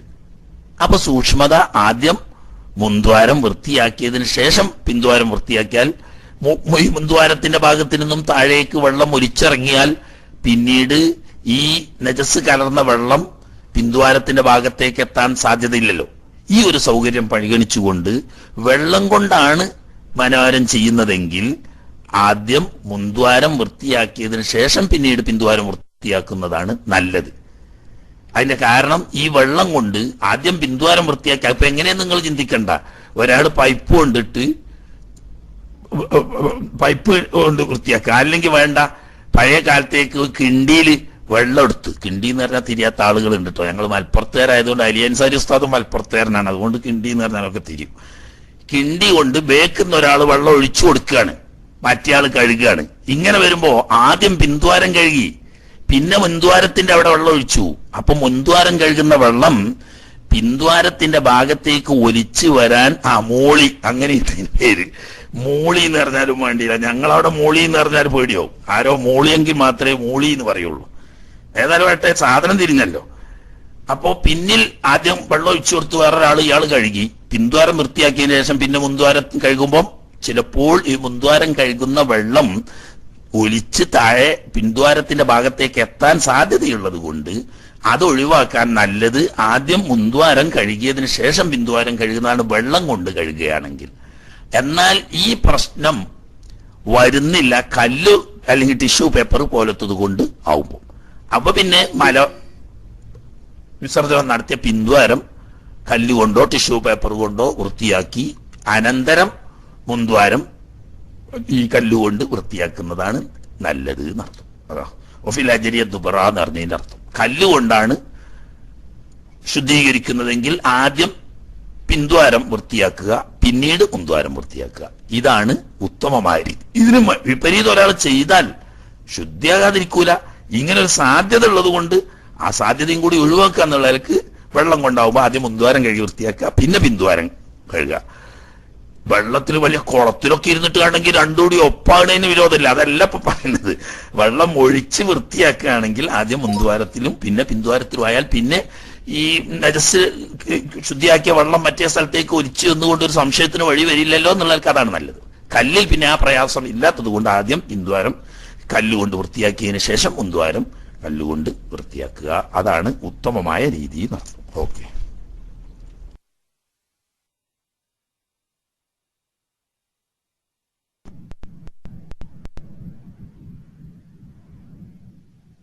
അസ്സലാമു അലൈക്കും, കേൾക്കുന്നുണ്ടോ? ഇവിടെ ഒരു ചോദ്യം വന്നത്, ടിഷ്യൂ പേപ്പർ കൊണ്ട് ശുദ്ധിയാക്കിയ തുടച്ചാൽ ശുദ്ധിയാവുമോ എന്നാണ് ചോദിച്ചത്. അപ്പോ അതാണ് ചോദ്യം, ആദ്യത്തെ ചോദ്യം. ഞാൻ വിട്ടു.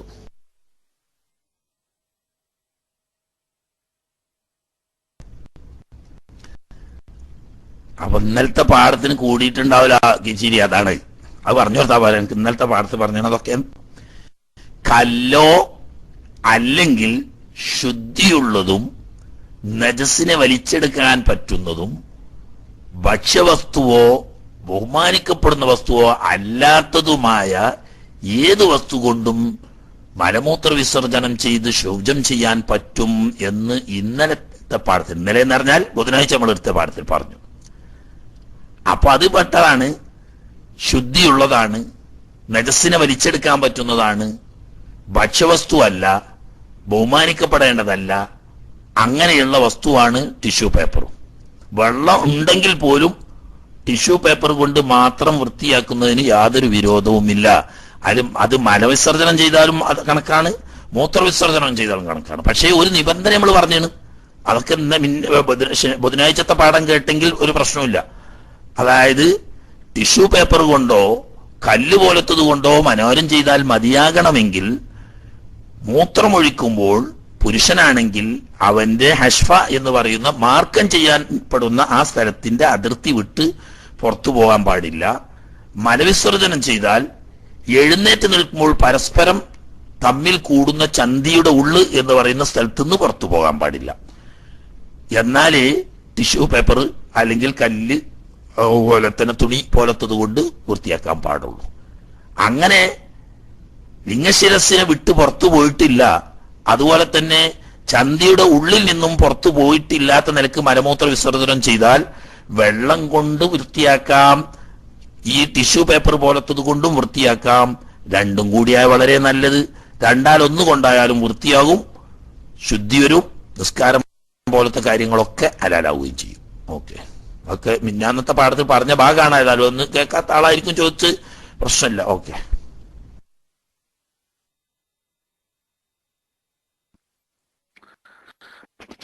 ജസാക്കുമുല്ലാഹു ഖൈർ ഉസ്താദ്. ഒരു ചോദ്യം കൂടി. ഞാൻ നിസ്കാരത്തിന്റെ ടൈം ഇങ്ങനെ ആവുകയാണ്, അപ്പൊ അതിലിടക്ക് വരിക്ക് നിന്നാ ബുദ്ധിമുട്ടാണ്.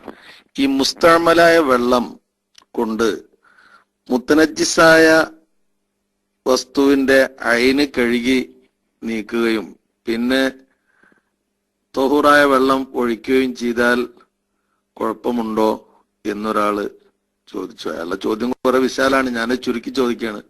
മുസ്തഅമലായ വെള്ളം കൊണ്ട് മുത്തനജ്ജിസായ വസ്തുവിന്റെ അയിന് കഴുകി തടി നീക്കുകയും പിന്നെ തൊഹൂറായ വെള്ളം ഒഴിച്ച് ഒരു പ്രാവശ്യമായിട്ട് ഒഴിച്ച് കഴുകുകയും ചെയ്താൽ ഈ വെള്ളം ഇങ്ങനെ ഉപയോഗപ്പെടുത്തിക്കൂടെ എന്ന് ഒരു ചോദ്യം ഉണ്ടായിരുന്നു.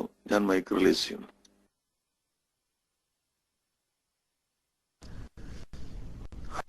അങ്ങനെ ചെയ്താ ഗുണമില്ല, ദോഷമല്ലാതെ ഗുണമൊന്നും വരൂല. കാരണം എന്താണെന്ന് വെച്ചാല് ഒരാള് മൂത്രമൊഴിച്ച് നോക്കുമ്പോ തേങ്ങ വെള്ളം ഉണ്ട് അവിടെ. കൊപ്പരപ്പണിക്കാരാ തേങ്ങ ഇങ്ങനെ കൊപ്പരക്ക് വെട്ടിക്കൊണ്ടിരിക്കുക, പാത്രത്തിൽ ഇഷ്ടം പോലെ ഉണ്ട്. അതുകൊണ്ട് ഈ തേങ്ങ വെള്ളം കൊണ്ട് കഴുകിയാല് മൂത്രം ശുദ്ധിയാവൂല എന്ന് മാത്രല്ല, ഈ മൂത്രം കലർന്നുകൊണ്ട് ഈ തേങ്ങ വെള്ളം എവിടെയൊക്കെ എത്തിയോ അവിടെ മുഴുവനും നജസാകുക ചെയ്യുക. ഇതേ തേങ്ങ വെള്ളത്തിന്റെ വിധി തന്നെയാണ് മുസ്തഅമലായ വെള്ളത്തിനും. നജസ് അതുകൊണ്ട് ശുദ്ധിയാവുന്നതല്ല. തന്നെയുമല്ല, നജസിൽ ഈ വെള്ളം എത്തിക്കഴിഞ്ഞാൽ ത്വാഹിറായ തൊഹൂറല്ലാത്ത ത്വാഹിറായ വെള്ളമാണ്. മുസ്തഅമലായ വെള്ളത്തിന്റെ പ്രത്യേകത എന്താ വെച്ചാൽ ത്വാഹിറാണ്, തൊഹൂറല്ല എന്ന്. അതായത് തേങ്ങ വെള്ളം പോലെയാണ്. തേങ്ങ വെള്ളം ത്വാഹിറാണ്, പക്ഷേ തൊഹൂറല്ല. ഈ ത്വാഹിറായ തേങ്ങ വെള്ളം മൂത്രമൊഴിച്ച് കഴുകാൻ ഉപയോഗിച്ചു, അല്ലെങ്കിൽ മലവിസർജനം നടത്തി കഴുകാൻ ഉപയോഗിച്ചാൽ ഈ മലം കഴുകുന്ന സമയത്ത് അതിന്റെ തടി നീങ്ങുന്നു എന്ന് നമ്മൾ പറയുന്നുണ്ടല്ലോ. നീങ്ങുന്ന സമയത്ത് കലങ്ങിയ ആ സ്ഥലമൊക്കെ കഴിയുക, ശുദ്ധിയാകല്ല. പിന്നെ കഴുകിയാൽ മതി, സംഗതി ശരിയാണ്. അതുകൊണ്ട് ഫായിദ കിട്ടുമെന്ന് എനിക്ക് തോന്നുന്നില്ല. കാരണം എന്താ വെച്ചാല് അതിന് നജസ് നീങ്ങാൻ വേണ്ടിയിട്ട് ഇതുകൊണ്ട് കഴുകുമ്പം ഇതുകൊണ്ട് കഴുകിയ സ്ഥലം മുഴുവൻ മുത്തുനജസായല്ലേ ഞാൻ ഇനി ശുദ്ധി വരൂലല്ലോ. അതാണ് പ്രശ്നം. അതുപോലെ കാണേണ്ട ഏതുപോലെ എന്ന് വെച്ചാൽ ചായ പോലെ അല്ലെങ്കിൽ കഞ്ഞി പോലെ അല്ലെങ്കിൽ തേങ്ങ വെള്ളം പോലെയാണ് ഇപ്പം ഈ മുസ്തഅമലായ വെള്ളം എന്നാണ് അതിന് മനസ്സിലാക്കേണ്ടത്. മുസ്തഅമലായ വെള്ളത്തിന്റെ വിധി അത് ദേഹത്തിലായ നജസൊന്നുമല്ല. ഇതുപോലെ നമ്മൾ തേങ്ങ വെള്ളം മേത്തായപ്പോ കൊണ്ടെന്താ. പക്ഷേ നജസിൽ ഇത് കലർന്നാൽ ഇതും നജസാവും, നജസും നജസാവും. അവിടെ ഇതും നജസാവും, നജസും നജസാവും. അപ്പൊ മുസ്തഅമലായ വെള്ളപ്പം നജസല്ല, പക്ഷേ ത്വാഹിറാണ്, തൊഹൂറല്ല. ഇങ്ങനെയുള്ള മുസ്തഅമലായ വെള്ളം കൊണ്ട് മൂത്രമൊഴിച്ച് കഴുകിയാൽ ആ വെള്ളം എത്തിയ സ്ഥലം മുഴുവൻ മുത്തനജ്ജിസായി. ഇനി ആ മുത്തനജ്ജിസ് നീക്കാൻ വേണ്ടി വേറെ വെള്ളം ഉപയോഗിക്കുന്ന ശുദ്ധിയാവും. പിന്നെ അതുകൊണ്ട് എന്താ ഫായിദ? അല്ലാത്ത നജസ് ശുദ്ധിയാക്കാനല്ലാത്ത അലക്കലിനൊക്കെ പറ്റൂട്ടാ.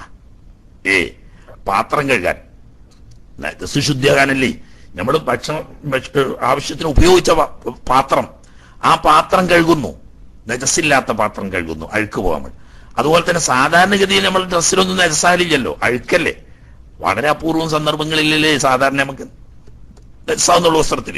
അപ്പൊ നജസില്ലാത്ത വസ്ത്രം അഴുക്കും പൊടിയും ചെടിയും ഒക്കെ ഉള്ളത് അത് വൃത്തിയാകാൻ വേണ്ടി അതിനൊക്കെ ഉപയോഗിക്കാം. നജസ് ശുദ്ധിയാക്കുക എന്ന് പറയുന്നത് വുദു പോലത്തെ ഒരു ഇബാദത്താണ്, അത് മനസ്സിലാക്കുക. അപ്പൊ അങ്ങനത്തെ വെള്ളം എടുത്ത് വെച്ച് കൊണ്ടിട്ട് ഒരാൾ ഡ്രസ്സ് കഴുകുകയാണ്, അലക്കുകയാണ്, ഓക്കെ, ആ ഒരു പ്രശ്നമില്ല. അല്ലെങ്കിൽ അവിടെ വീട്ടിലെ പാത്രങ്ങളും മറ്റും കഴുകുകയാണ്, അതിനും പ്രശ്നമില്ല. കാരണം അവിടെ ഒന്നും നജസ് ശുദ്ധിയാക്കലല്ല, വൃത്തിയാക്കൽ മാത്രമാണ് ഉദ്ദേശം. അതിന് പറ്റും. എന്തിനു പറ്റൂല? നജസ് ശുദ്ധിയാക്കാൻ അത് പറ്റുന്നതല്ല. ഓക്കെ.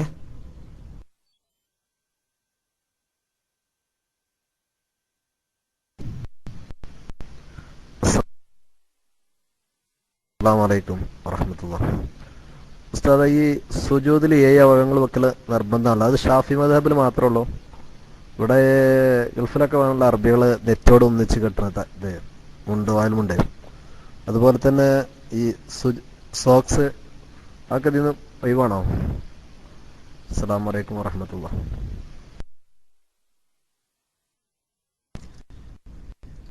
നെറ്റി മറയില്ലാതെ വെക്കുക, ബാക്കിയുള്ള അവയവങ്ങളൊക്കെ നിലത്ത് വെക്കുക, ഇതാണ് നിർബന്ധം. നെറ്റി മറയില്ലാതെ വെക്കൽ നിർബന്ധമാണ്. നെറ്റിയിൽ മറയുണ്ടാ പറ്റൂല ഷാഫി മദ്ഹബിൽ. ബാക്കിയുള്ള 2 കാൽവിരലുകളുടെ പള്ള, 2 മുങ്കയ്യിന്റെ പള്ള, എന്നിവ മറയില്ലാതിരുന്നാൽ നന്ന്. മറയുണ്ടായാൽ അതുകൊണ്ട് തെറ്റില്ല, സുന്നത്ത് മറയില്ലാതെ വെക്കല. കാൽമുട്ടിൽ മറയുണ്ടാകണം, കാരണം കാൽമുട്ട് ഉൾപ്പെടെ ഔറത്താണ് എന്നാ പറയാ. അപ്പൊ കാൽമുട്ടിൽ മറവാണ്, അത് മുട്ടിന് മറ ഉണ്ടാകുക എന്നുള്ള അർത്ഥത്തിനല്ല, ഔറത്ത് മറക്കുക എന്നുള്ള അർത്ഥത്തിനാണ്. അപ്പോൾ 2 കാൽവിരലുകളുടെ പള്ളകളിൽ നിന്ന് അല്പം വീതമെങ്കിലും 2 ഉള്ളം കൈയിന്റെ പള്ളകള്, ഉള്ളം കൈ എന്ന് പറഞ്ഞാൽ പിന്നെ പള്ള എന്ന് പറയേണ്ട ആവശ്യമില്ല, 2 ഉള്ളം കൈകൾ, പിന്നെ 2 കാൽമുട്ട്, നെറ്റി. മൂക്ക് സുന്നത്താണ്, കാരണം നെറ്റി വെച്ചു എന്ന് ഉറപ്പ് വരണമെങ്കിൽ മൂക്ക് വേണം, അല്ലെങ്കിൽ ഞാൻ തലയായി പോവും ചിലപ്പോൾ. അതുകൊണ്ട് ഇത് വെക്കണം എന്ന് ഹംബലി മദ്ഹബിലും പറഞ്ഞിട്ടുണ്ട്, പക്ഷേ മറയില്ലാതെ വെക്കണം എന്ന് ഷർത്ത് പറഞ്ഞിട്ടില്ല. മനസ്സിലായില്ലേ? ഷാഫി മദ്ഹബിൽ തന്നെ നെറ്റി വെക്കലേ വുജൂബുള്ളൂ എന്ന ഒരു കൗലുണ്ട്. ഇമാം റാഫി റഹ്മത്തുള്ളാഹി അലൈഹി തങ്ങള് ആ കൗലിനെയാണ് മുഅ്തമദാക്കിയത്. എന്നാൽ നവവി ഇമാമ് പറഞ്ഞതല്ല, 7 അവയവവും വെക്കൽ വുജൂബാണെന്ന്. അതാണ് സഹീഹായ ഹദീസ് അറിയിക്കുന്നത്. ഉമിർത്തു അൻ അസ്ജുദ അലാ സബഅത്തി അഅ്ളുമിൻ എന്ന് നബി സല്ലല്ലാഹു അലൈഹി വസല്ലം തങ്ങൾ പറഞ്ഞ വളരെ പ്രസിദ്ധമായ സഹീഹായ ഹദീസ് ഉണ്ട്. 7 എല്ലുള്ള അവയവങ്ങൾ നിലത്ത് വെച്ചുകൊണ്ട് സുജൂദ് ചെയ്യാൻ എന്നോട് കൽപ്പിക്കപ്പെട്ടിരിക്കുന്നു എന്ന ഹദീസ്. ആ എല്ലുള്ള 7 അവയവങ്ങൾ എന്ന് പറഞ്ഞത് 2 കാലിന്റെ വിരലുകളുടെ പള്ള, 2 കാൽമുട്ടുകൾ, 2 ഉള്ളം കൈകൾ, നെറ്റി, കൂട്ടത്തിൽ മൂക്ക് സുന്നത്തുമാണ്. ഈ 7 അവയവങ്ങൾ മൂക്ക് കൂട്ടുമ്പോൾ 8 അവയവം ഉണ്ടാവും. അതാണ് 7 അവയവം എന്ന് പറയുമ്പോൾ മൂക്ക് ഒഴിച്ച് എന്ന് പറയുന്നത്. ഈ 7 അവയവങ്ങൾ നിലത്ത് വെച്ച് സുജൂദ് ചെയ്യാൻ എന്നോട് കൽപ്പിക്കപ്പെട്ടിരിക്കുന്നു എന്ന ഹദീസിന്റെ അടിസ്ഥാനത്തിലായതുകൊണ്ട് 7 വക്കൽ വുജൂബാണ് എന്നാണ് ഇമാം നവവി റഹ്മത്തുള്ളാഹി അലൈഹി തങ്ങൾ പറഞ്ഞത്. അതാണ് ബലപ്പെട്ട അഭിപ്രായം. എന്നാൽ മറ്റുള്ളവരെ ബേക്കിൽ നമ്മൾ കൂടണ്ട. നമ്മളെ മദ്ഹബിൽ തന്നെ അങ്ങനെ ഒരു കൗലൊക്കെ ഉണ്ട്. നെറ്റി മാത്രം വെച്ചാല് നിസ്കാരം സയ്യാവും എന്ന് പറഞ്ഞിട്ട് ഇമാം റാഫി റഹ്മത്തുള്ളാഹി അലൈഹി തങ്ങൾ പറഞ്ഞത് നെറ്റി വെക്കൽ മാത്രമേ വുജൂബുള്ളൂ എന്ന്. എന്നിട്ട് മഹല്യ ഓതിയവർക്ക് തിരിയും. റാഫി ഇമാമിന്റെ സുജൂദിനെ തസവ്വുറാക്കി എങ്ങനെയാണത്? ഒരു മതില്, അരമതില് ചെറിയതുണ്ട്, ഇപ്പുറത്ത് നിൽക്കുക, എന്നിട്ട് ഈ മരമതിലുമേൽ പള്ളങ്ങട് വെച്ചിട്ട് ഇങ്ങോട്ട് പൊന്തുക, എന്നിട്ട് തല കണക്ക് കീക്കാൻ തൂക്കാക്കിയിട്ട് നെറ്റി മാത്രം നിലത്ത് വെച്ച്. ഇപ്പൊ കയ്യും നിലത്ത് വെച്ചിട്ടില്ല, കാലും നിലത്ത് വെച്ചിട്ടില്ല, മുട്ടും കാലും നിലത്ത് വെച്ചിട്ടില്ല, നെറ്റി മാത്രം അങ്ങോട്ട് എത്തി. എന്നാലും സഹിയാവുന്ന അപ്പറഞ്ഞത് എന്ന്. അപ്പൊ അങ്ങനെ ഒരു അഭിപ്രായം ഷാഫി മദ്ഹബിൽ തന്നെ ഉണ്ട്. അതുകൊണ്ട് ആരെങ്കിലും അങ്ങനെ ചെയ്യുന്നുണ്ടെങ്കിൽ അതിന്റെ ബേക്കിലൊന്നും നമ്മൾ പോകണ്ട. പക്ഷേ ഒരു കാര്യം, സഹീഹായ ഹദീസിന്റെ അടിസ്ഥാനത്തിലാണ് ഷാഫി മദ്ഹബിലെ ഇമാം നവവി റഹ്മത്തുള്ളാഹി തആല തങ്ങൾ പ്രബലപ്പെടുത്തിയ അനുസരിച്ച് 7 അവയവം വെക്കണം എന്ന് പറഞ്ഞത്. അത് വളരെ പ്രബലമായ സഹീഹായ ഹദീസ് കൊണ്ട് സ്ഥിരപ്പെട്ടതാണ്. അതുകൊണ്ട് അതാണ് ഷാഫി മദ്ഹബിലെ പ്രബലമായത്. നമ്മൾ 7 അവയവം വെക്കുക, അതിന് നെറ്റി മറയില്ലാതെ വെക്കുക, അത് വുജൂബാണ്. അതേസമയത്ത് മറ്റു മദ്ഹബുകാരൊക്കെ നെറ്റി വെക്കൽ വുജൂബാണെന്ന് പറയുമ്പോൾ തന്നെ ഏത് വെച്ചോളണമെന്നില്ല, മറയില്ലാതെ വെച്ചോളണമെന്നില്ല. മറ്റു 3 മദ്ഹബിലും നെറ്റി വെക്കണം എന്നേ ഉള്ളൂ. അത് മറയുടെ മുകളിലായാലും സുജൂദ് സഹിയാകും എന്നാണ്. അതിനവർക്ക് ചില ഹദീസുകൾ തെളിവായി അവർ പറയുന്നുണ്ട്. ഞാനൊരു വിശദീകരണത്തിന്റെ ചർച്ച അല്ലല്ലോ ഇപ്പൊ നമുക്ക്. അപ്പൊ അങ്ങനെ നെറ്റി വെക്കണം എന്നല്ലാതെ നെറ്റി മറയില്ലാതെ വെക്കണം എന്ന് കർശനമായി പറഞ്ഞത് ഷാഫി മദ്ഹബിൽ മാത്രമുള്ളൂ. അതിന് ഷാഫി മദ്ഹബിന് വ്യക്തമായ ഹദീസ് ഉണ്ട്. കൊടും ചൂടുള്ള സമയത്ത് ബഹുമാനപ്പെട്ട സഹാബാ കിറാമുകൾ റസൂലുള്ളാഹി സ്വല്ലല്ലാഹു അലൈഹി വസല്ലമ തങ്ങളോട് ചെന്നിട്ട് അവരാതി പറഞ്ഞു, ഇഷ്തഖൈനാ ഇലാ റസൂലില്ലാഹി സ്വല്ലല്ലാഹു അലൈഹി വസല്ലമ, നബി സ്വല്ലല്ലാഹു അലൈഹി വസല്ലമ തങ്ങളോട് ഹറൽ ലഹീറ, നട്ടുച്ച സമയത്ത്, അന്ന് നമ്മളെ പള്ളിയല്ല, അന്ന് വെറും പേരിനൊരു പന്തലാണ്, അടിയിൽ മണല് വിരിച്ചിരിക്കുകയാണ്, പായല്ല, വിരിപ്പില്ല, ഒന്നുമില്ല. ചുട്ടുപൊള്ളുന്ന വെയിലത്ത് ഈ മണലിങ്ങനെ പൊള്ളുന്നതായിരിക്കും. അവിടെ സുജൂദ് ചെയ്താല് നെറ്റി പൊള്ളിയിട്ട് വയ്യ എന്ന് ഞങ്ങൾ ആവലാതി പറഞ്ഞപ്പോൾ വല്ല മിഷ്കിന, ഞങ്ങൾ ആവലാതി നബി സല്ലല്ലാഹു അലൈഹി വസല്ലം തങ്ങൾ സ്വീകരിച്ചില്ല എന്ന സഹീഹായ ഹദീസ് ഉണ്ട്. അപ്പൊ മറയോട് കൂടി നിങ്ങൾ സുജൂദ് ചെയ്തോളി എന്ന് പറഞ്ഞാൽ മതിയായിരുന്നു. അത് പറഞ്ഞില്ല എന്നല്ല. അനസ് റളിയല്ലാഹു തആല അൻഹുവിനെ പോലെയുള്ള ചെറുപ്പക്കാരായ ചില സഹാബാക്കൾ പറയാ, ചൂടിന് വേണ്ടി ഞങ്ങൾ എന്താക്കും, ആ കുട്ടികളാകുമ്പോൾ ഒരു വെളിവുണ്ടാവുമല്ലോ എപ്പോഴും. അങ്ങനെ അനസ് റളിയല്ലാഹു അൻഹു പറയാം, ഞങ്ങൾ ചില ആളുകൾ എന്ത് ചെയ്യും, നിസ്കരിക്കാൻ നിൽക്കുമ്പോൾ തന്നെ ഒരു പിടി മണ്ണ് വാരിയിട്ട് കയ്യ് പിടിക്കും. കയ്യ് പിടിച്ചിട്ട് നൃത്തം കഴിഞ്ഞ് റുക്കുവും കഴിഞ്ഞ് സുജൂദിലെത്തിക്കുമ്പോഴത്തേ ഈ ചൂട്, മണലിന്റെ ചൂട് കുറച്ച് കുറഞ്ഞിട്ടുണ്ടാവും. അത് നെറ്റി വെക്കുന്ന സ്ഥലത്ത് ഇങ്ങനെ വിരിച്ചിട്ട് അയിമക്കായിരുന്നു ഞങ്ങൾ നെറ്റി വെച്ചിരുന്നത് എന്ന് പറഞ്ഞാൽ, അങ്ങനത്തെ കൊടും ചൂടിൽ പോലും നെറ്റിയിൽ മറയോട് കൂടി സുജൂദ് ചെയ്യാൻ നബി സല്ലല്ലാഹു അലൈഹി വസല്ലം തങ്ങളോട് ഞങ്ങൾ ആവലാതിപ്പെട്ടിട്ട് പോലും അത് സ്വീകരിച്ചില്ല എന്ന ഹദീസിന്റെ അടിസ്ഥാനത്തിൽ ഇമാം ഷാഫി റളിയല്ലാഹു തആല തങ്ങൾ പറഞ്ഞു മറ നെറ്റിമ്മൽ മറ ഉണ്ടെങ്കിൽ സുജൂദ് സയ്യാവൂല. അതാണ് നമ്മളെ മതം. അതിന് നമുക്ക് തെളിവുണ്ട്. എന്നാൽ മറ്റൊരു ബേക്കിൽ നമ്മൾ പായണ്ട ഓര് പറയുന്നത് അതിന് വേറെ ഹദീസ് ഉണ്ട് എന്നാണ്. മറ്റേ 3 മതബിലും മറ ഉണ്ടായതുകൊണ്ട് കേടില്ല. ഓക്കെ, 7 അവയവങ്ങൾ നിലത്ത് വെച്ച് സുജൂദ് ചെയ്യാൻ കൽപ്പിച്ചതിൽ നെറ്റി മാത്രം മറയില്ലാതിരിക്കൽ ഷർത്താണ്, കൈക്ക് മറയില്ലാതിരിക്കൽ സുന്നത്താണ്, കാലിന്റെ വിരലുകൾ മറയില്ലാതിരിക്കൽ സുന്നത്താണ്. ഓക്കെ, ബാക്കിയുള്ള പ്രശ്നമൊന്നുമില്ല.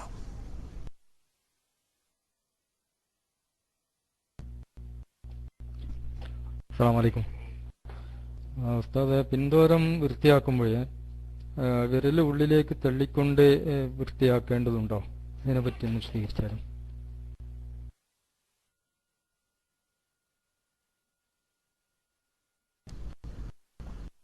പിന്ദ്വാരത്തിന്റെ ഉള്ളിലേക്ക് വിരല് തള്ളിക്കൊണ്ട് വൃത്തിയാക്കേണ്ട ആവശ്യമില്ല. മറിച്ച് നമ്മൾ പറഞ്ഞു അല്പം ശ്വാസം പിടിച്ച് മുക്കുക. അങ്ങനെ വരുമ്പം പിന്ദ്വാരം കുറച്ച് കീപ്പോട്ട് വരും. ആ മൂലത്തിന്റെ ഭാഗം അല്പം കീപ്പോട്ട് വരും. ഇനി കൈവിരൽ പിടിക്കേണ്ട രീതി നമ്മൾ പറഞ്ഞു. ഇടത് കൈയിന്റെ നടുവിരൽ മുന്നോട്ട് വെച്ചിട്ട് അതിന്റെ തൊട്ട് ബാക്കില് ചൂണ്ടുവിരലും മോതിര വിരലും ബാക്കിൽ ഒരു ബലത്തിന് ശക്തിക്ക് വേണ്ടി കൊടുക്കുക. എന്നിട്ട് അപ്പൊ എങ്ങനെ കിട്ടും? ഈ നടുവിരൽ കുറച്ച് പൊന്തിയിട്ടും അതിന്റെ മറ്റേ 2 വിരലുകൾ അതിന്റെ ബാക്കിൽ ബലത്തിന് വേണ്ടിയിട്ടും ഉണ്ടാവും. എന്നിട്ട് അതുകൊണ്ട് വരയ്ക്കുക. ശ്വാസം പിടിച്ച് അല്പം മുക്കുക. അപ്പൊ മുക്കുമ്പം ഈ മലദ്വാരത്തിന്റെ ഭാഗം അല്പം കീപ്പോട്ട് താന്നു വരും. എന്നിട്ട് അവിടെ പുറം ഭാഗം കഴിയാൽ മതി. ഉള്ളിലേക്ക് വിരൽ കടത്തി കഴുകേണ്ട ആവശ്യം ഇല്ല. കാരണം ഉള്ളു വൃത്തിയാക്കാൻ നമ്മളോട് കൽപ്പിച്ചിട്ടില്ല, പുറംഭാഗേ. പക്ഷേ ഈ മലദ്വാരത്തിന് മടക്കുകൾ ഉണ്ടാവും. ഈ മടക്കുകളുടെ ഇടയിൽ മരം പോലെയുള്ള നജസ്സുകൾ പിടിച്ചു നിൽക്കാതിരിക്കാൻ വേണ്ടിയിട്ടാണ് നമ്മൾ എന്ത് പറഞ്ഞത്? അല്പം ശ്വാസം പിടിച്ച് മുക്കണം. മുക്കുമ്പോ എന്താവും? ഈ മടക്കുകൾ നീർന്ന് അല്പം കീപ്പോട്ട് താന്നു നിൽക്കും.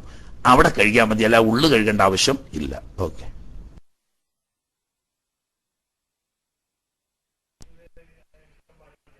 അസ്സലാമു അലൈക്കും. നിസ്കാരത്തെ കുറിച്ചാണ് എനിക്ക് ചോദിക്കാനുള്ളത്. ഇന്നലെ പള്ളിയിൽ നിസ്കരിക്കാൻ പോകുമ്പോൾ ഇമാമ് നിലവിലുള്ള മൈക്ക് കേടുവന്നപ്പോൾ മൈക്ക് കയ്യിൽ പിടിച്ചാണ് ഇമാമ നിസ്കരിച്ചത്. അതുപോലെ തന്നെ വേറൊരു ചോദ്യം, അപ്പോൾ ആ നിസ്കാരം ശരിയാവോ എന്നൊരു ചോദ്യമുണ്ട്. അതുപോലെ തന്നെ ഇമാമ പെട്ടെന്ന് സ്പീഡിൽ ഫാത്തിഹ ഓതി സൂറത്തും ഓതുമ്പോൾ മൗമൂമിങ്ങൾ അതിൻ്റെ സൂറത്ത് ഫാത്തിഹ ഓതുന്നതിന് വേണ്ടി തിരക്ക് സ്പീഡിൽ ഫാത്തിഹ ഓതുമ്പോൾ പലപ്പോഴും ആമീൻ എന്ന് പറയുന്നത് ഇമാമിന്റെ കൂടെ എത്താൻ വേണ്ടിയിട്ട് സ്പീഡിൽ ഫാത്തിഹ ഓതുമ്പോൾ ആമീൻ എന്ന് പറയുന്നത് പലപ്പോഴും റുക്കൂവിലെത്തിയിട്ടായിരിക്കാം. അപ്പൊ അങ്ങനെ സന്ദർഭത്തിൽ നിസ്കാരം ശരിയാകുമോ എന്ന് ചോദിക്കുന്നു. അസ്സലാമു അലൈക്കും വറഹ്മത്തുള്ളാഹി.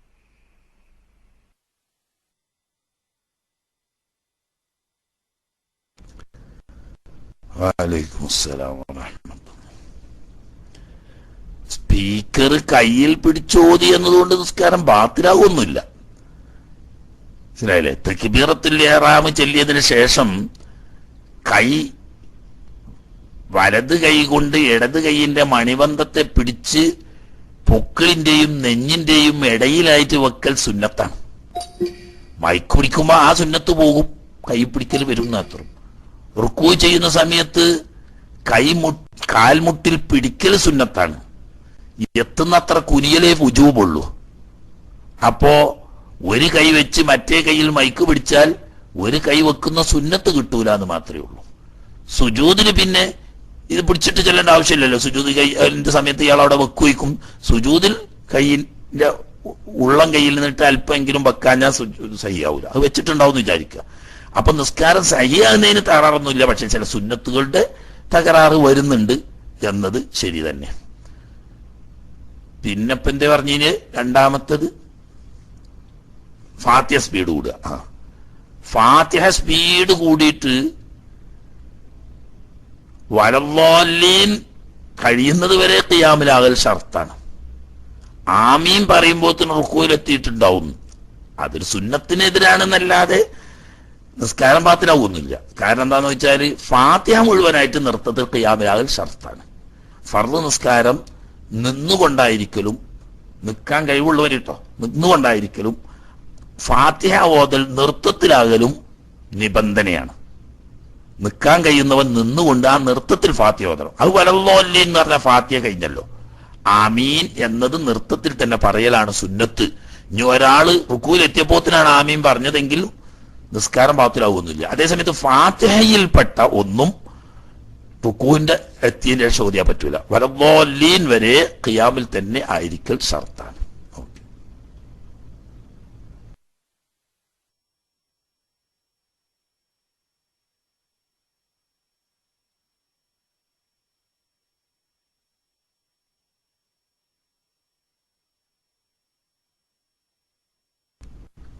എന്തായാലും മൈക്കെടുക്കാത്തത്?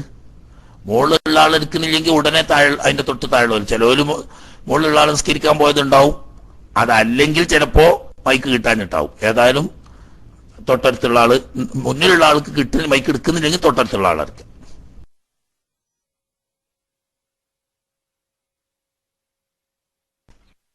അസ്സലാമലൈക്കും ഉസ്താദെ, മെഷീനിൽ അറുത്ത കോഴി തിന്നാമോ? കട വാടകയ്ക്ക് കൊടുക്കുമ്പോൾ കിട്ടുന്ന ഡിപ്പോസിറ്റ് പൈസ സ്വന്തം ആവശ്യത്തിന് ഉപയോഗിക്കാമോ? അസ്സലാമലൈക്കും.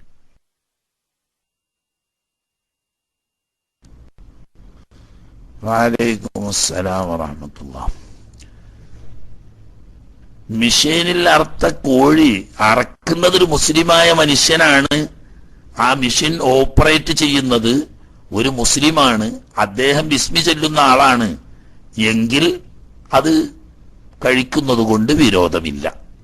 ഇവിടെ സൗദി അറേബ്യയിലൊക്കെ അങ്ങനെയുള്ള മുസ്ലിങ്ങളാണ് ആവണം എന്ന് ഉറപ്പ് വരുത്തുന്നുണ്ട്. മാത്രമല്ല ഷാഫി മദ്ഹബുകാരല്ലാത്തവരാണ് അധികവും. അതുകൊണ്ട് തന്നെ അവർ ബിസ്മി ചൊല്ലും എന്നതും ഉറപ്പാണ്. അപ്പൊ ഒരു ബിസ്മി ചൊല്ലി ഒരു മുസ്ലിമായ മനുഷ്യനാണ് അത് ഓൺ ചെയ്യുന്നത് എന്നതുകൊണ്ട് മുസ്ലിം അർത്തു എന്ന വിധി വരും. അതുകൊണ്ട് അത് ഹലാലാണ്, കഴിക്കാം. മറ്റൊന്ന്, കട വാടകക്ക് കൊടുക്കുമ്പോൾ ഒരു സംഖ്യ ഡെപ്പോസിറ്റ് തരുന്നു. ഈ കാശ് നമുക്ക് ഉപയോഗിക്കാമോ എന്ന, അത് നമുക്ക് ഒരു കടമായിട്ട് തന്നതായി കൂട്ടാം. അത് നമുക്ക് ഉടമയാക്കി അദ്ദേഹം തരുന്നില്ല.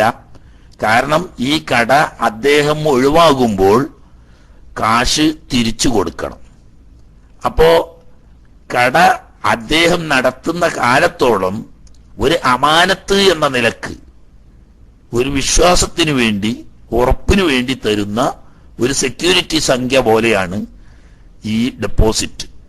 അപ്പൊ അത് നാം മറ്റൊരാളുടെ കാശ് കടം വാങ്ങിയതിന് തുല്യമാണ്. മറ്റൊരാളോട് കടം വാങ്ങിയാൽ ആ കാശ് നമ്മുടെ ആവശ്യങ്ങൾക്ക് ഉപയോഗിക്കാം. പക്ഷേ നാം അതിന് തുല്യമായ സംഖ്യ അയാൾക്ക് തിരിച്ചു കൊടുക്കാൻ ബാധ്യസ്ഥനാകും. ഏതുപോലെ മറ്റൊരാളോട് നമ്മൾ ഒരു തുക, ഒരു സംഖ്യ കടം വാങ്ങി അത് നമ്മുടെ ആവശ്യത്തിന് നാം ഉപയോഗിക്കുന്നു. അദ്ദേഹം തിരിച്ചു ചോദിക്കുമ്പോൾ, അതല്ലെങ്കിൽ നേരത്തെ കരാർ ചെയ്ത വ്യവസ്ഥയനുസരിച്ച് അവധിയെത്തുമ്പോൾ ഈ തുകക്ക് തുല്യമായ തുക നാം തിരിച്ചു കൊടുക്കണമല്ലോ. അതേ രീതിയിൽ കണക്ക് കൂട്ടാം. അമാനത്തായി തരുന്ന ഈ സംഖ്യ യഥാർത്ഥത്തിൽ സെക്യൂരിറ്റി സംഖ്യയാണ്. അത് കടം എന്ന നിലക്ക് നമുക്ക് ഉപയോഗിക്കുന്നത് കൊണ്ട് വിരോധമില്ല.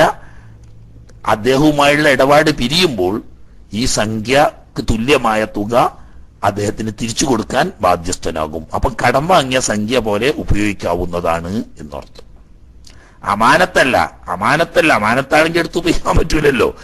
അമാനത്തല്ല, അത് സെക്യൂരിറ്റിയാണ്, സെക്യൂരിറ്റി ആയിട്ട് തരുന്നതാണ്. അതായത് നാം നമ്മുടെ ധാരാളം വലിയൊരു സംഖ്യ മുടക്കി സ്ഥലം വാങ്ങി അതിൽ കെട്ടിടമെടുത്ത് ഷോപ്പ് തയ്യാർ ചെയ്ത് ഇത് മാസം തോറും നിശ്ചിത തുകക്ക് വാടകക്ക് കൊടുക്കുമ്പോൾ ഭീമമായൊരു തുക മുടക്കിയ നമുക്ക് ഈ വസ്തു അയാൾക്ക് വാടകയ്ക്ക് ഏൽപ്പിച്ചു കൊടുക്കുമ്പോൾ ഇത്രയും ഭീമമായ തുക മുടക്കുള്ള ഇതിന് ഒരു സെക്യൂരിറ്റി സംഖ്യ എന്ന നിലക്കൊരു സംഖ്യ വാങ്ങുകയാണ്.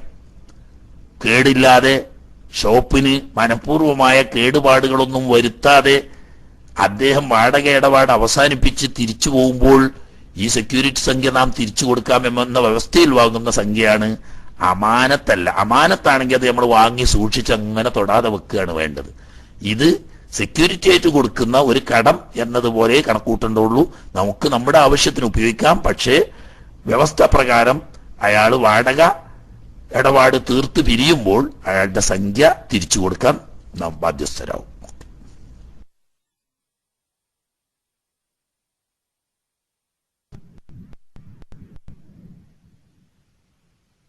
അസ്സലാമു അലൈക്കും ഉസ്താദെ, ഒരു ചോദ്യം. ഈ മുലകുടി കുട്ടികൾക്ക് മുല കൊടുക്കുന്നത് എത്ര വയസ്സ് വരെ കൊടുക്കാം? അത് ആൺകുട്ടികൾക്ക് എത്ര വയസ്സ്, പെൺകുട്ടികൾക്ക് എത്ര വയസ്സെന്ന് കണക്കുണ്ടോ എന്നാണ് അറിയേണ്ടത്. അസ്സലാമു അലൈക്കും.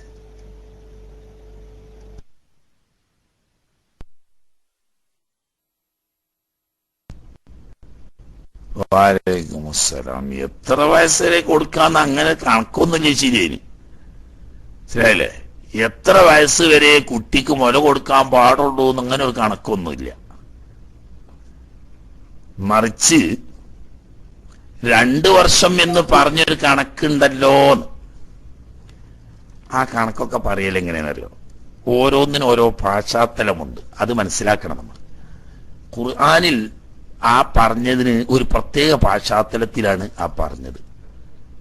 വിവാഹമോചിതയായ ഭാര്യ, അപ്പൊ ഭാര്യ ആയിരുന്നവൾ എന്ന് പറയണം. വിവാഹമോചിതയായ ഒരു സ്ത്രീ നേരത്തെ ഉള്ള വിവാഹത്തിൽ ജനിച്ച കുട്ടിക്ക് മുല കൊടുക്കാൻ അവളെ തന്നെ ഏൽപ്പിക്കുകയാണെങ്കിൽ അവൾ ആവശ്യപ്പെടുന്ന മാന്യമായ പ്രതിഫലം കൊടുത്തുകൊണ്ട് എത്ര കാലം വരെ മുല കൊടുക്കാം? അവിടെയാണ് 2 വർഷം വരെ. ഇയാൾ കൂലി കൊടുക്കണം, എന്നാ 10 കൊല്ലം വരെ എന്റെ കുട്ടിക്ക് ഞാനാണ് മുല കൊടുക്കുക, അതുവരെ ഇയാളോടത്ത് കാശ് വാങ്ങി ജീവിക്ക എന്ന് കരുതി പെണ്ണ് നീട്ടുകയാണെങ്കിൽ ഇത് ബ്രേക്ക് ചെയ്യാൻ 2 കൊല്ലമാകുമ്പോൾ ഭർത്താവിന് അവകാശമുണ്ട്. നേരെ മറിച്ച് ഇവൾക്ക് മാസം തോറും ഒരു സംഖ്യ കൊടുക്കണം. ഏതായാലും ഞാൻ തരാക്കില്ലോളാ, ഓക്കിഞ്ഞ് സംഖ്യ കൊടുക്കാനാവില്ല, എന്റെ കുട്ടിക്ക് 1 കൊല്ലായിന്, 1 വയസ്സായിന്, നാളെ മുതൽ ഈ മുല കൊടുക്കണ്ട എന്ന് പറഞ്ഞ് നേരത്തെ മുലകുടി നിർത്താൻ ഈ വാപ്പക്കും അവകാശമില്ല. മനസ്സിലായപ്പോ എനിക്ക്? വിവാഹമോചിതരായ സ്ത്രീ പുരുഷന്മാരിൽ നേരത്തെ വിവാഹിതരായിരുന്ന സമയത്ത് ജനിച്ച കുട്ടിയുടെ മുല കൊടുക്കുന്ന വിഷയത്തിൽ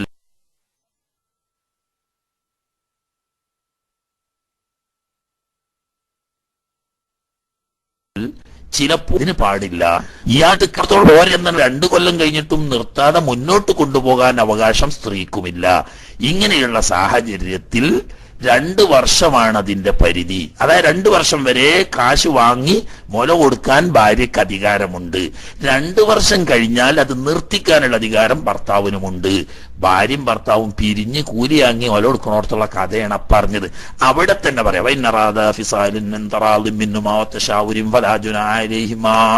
കേട്ടോ.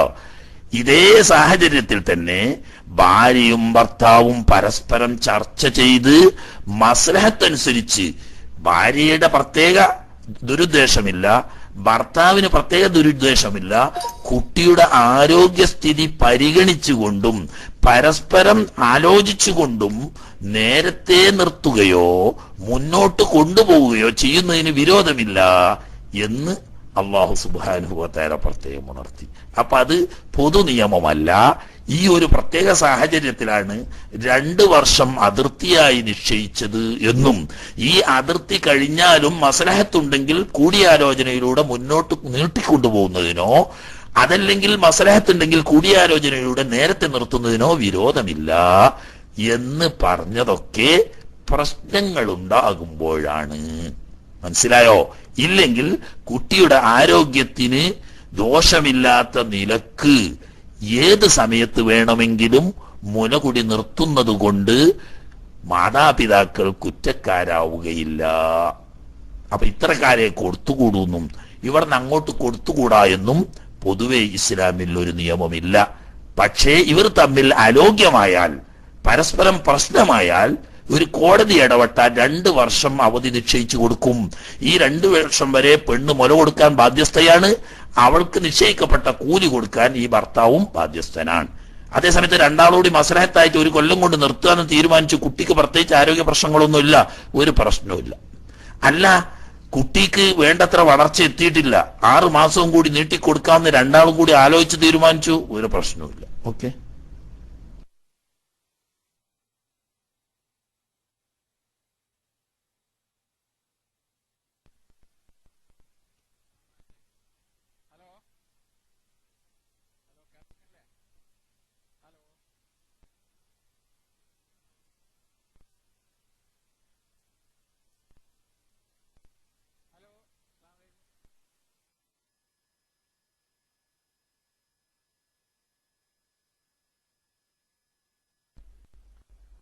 അസ്സലാമു അലൈക്കും.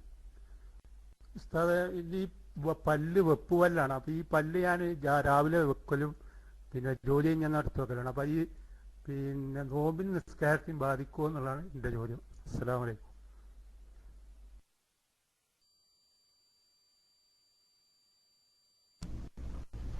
വലൈക്കും സലാം. ഇല്ല, രാവിലെ പല്ല് വെക്കും, വൈകിട്ട് ജോലിയൊക്കെ കഴിഞ്ഞ് വരുമ്പം എടുത്തു വെക്കുകയും ചെയ്യും. അതുകൊണ്ട് നോമ്പിനോ നിസ്കാരത്തിനോ ഒന്നും യാതൊരു തകരാറുമില്ല. ഇനി ഫുൾ ടൈം വെച്ചാലും പ്രശ്നമില്ല, ഇടയ്ക്ക് എടുത്ത് പുറത്ത് വെച്ച് പിന്നെ അകത്ത് വെച്ചാലും പ്രശ്നമൊന്നുമില്ല. നിസ്കാരത്തിനും അതുകൊണ്ട് ദോഷമില്ല, അതുപോലെ തന്നെ നോമ്പിനും അതുകൊണ്ട് ദോഷമില്ല. അതേസമയത്ത് അതിൽ വല്ലതും പറ്റിപ്പിടിച്ചതൊക്കെ ഉണ്ടെങ്കിൽ അത് ഓടുകൂടി വെച്ചിട്ട് അതിൽ ഉമനീര് കലർന്ന് കീപ്പോട്ടിറങ്ങുകയാണെങ്കിൽ നോമ്പിന് കേടുവരും എന്ന് പറഞ്ഞാൽ അങ്ങനെ നമ്മൾ ചെയ്യൂലല്ലോ. അല്ലാതെ ആവശ്യമുണ്ടാവുമ്പോൾ മാത്രം വായിലെടുത്തു വെക്കുകയും അല്ലാത്ത സമയത്ത് എടുത്ത് പുറത്തു വെക്കുകയും ചെയ്യുന്നത് കൊണ്ട് നിസ്കാരത്തിനെയോ നോമ്പിനെയോ ബാധിക്കുന്ന പ്രശ്നങ്ങളൊന്നുമില്ല, ചെയ്യാവുന്നതാണ്.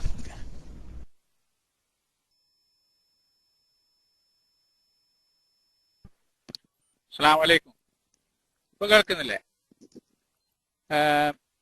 ഉസ്താദ്? എന്റെ ചോദ്യം, പിന്നെ നേരത്തെ ഉസ്താദ് ഈ മലമൂത്ര വിസർജനത്തിന്റെ സമയത്ത് പേപ്പർ ഉപയോഗിക്കുന്നതിനെ കുറിച്ച് പറഞ്ഞിരുന്നു. ഞാൻ പുറത്തായതുകൊണ്ട് പൂർണ്ണമായി കേൾക്കാൻ പറ്റിയില്ല. അപ്പൊ മൂത്രം ഒഴിച്ചാല് പിന്നെ വെള്ളം കിട്ടാത്ത അവസരത്തിലും വെള്ളം ഉപയോഗിക്കാൻ ബുദ്ധിമുട്ടുള്ള സമയത്തും പേപ്പർ കൊണ്ട് പിന്നെ ചെയ്താൽ മതി എന്ന് ഞാൻ നേരത്തെ കേട്ടിട്ടുണ്ട്. എന്റെ ചോദ്യം, നമ്മൾ മലം വൃത്തിയാക്കാൻ പിന്നെ വെള്ളം കിട്ടാത്ത സ്ഥലത്ത്, വെള്ളം ഉപയോഗിക്കാൻ പ്രയാസമുള്ള സ്ഥലങ്ങളിൽ പിന്നെ പാശ്ചാത്യ രാജ്യങ്ങളിലൊക്കെ പേപ്പർ കൊണ്ട് ചെയ്യുന്നുണ്ട്. അപ്പൊ നമുക്ക് അങ്ങനെ എങ്ങനെങ്കിലും മലം വൃത്തിയാക്കാൻ പേപ്പർ കൊണ്ട് ഉപയോഗിക്കാൻ പറ്റുന്ന വല്ല മസല ഉണ്ടോ എന്ന് അറിയാൻ വേണ്ടിയിട്ടാണ് ചോദിച്ചത്. അസ്സലാമു അലൈക്കും.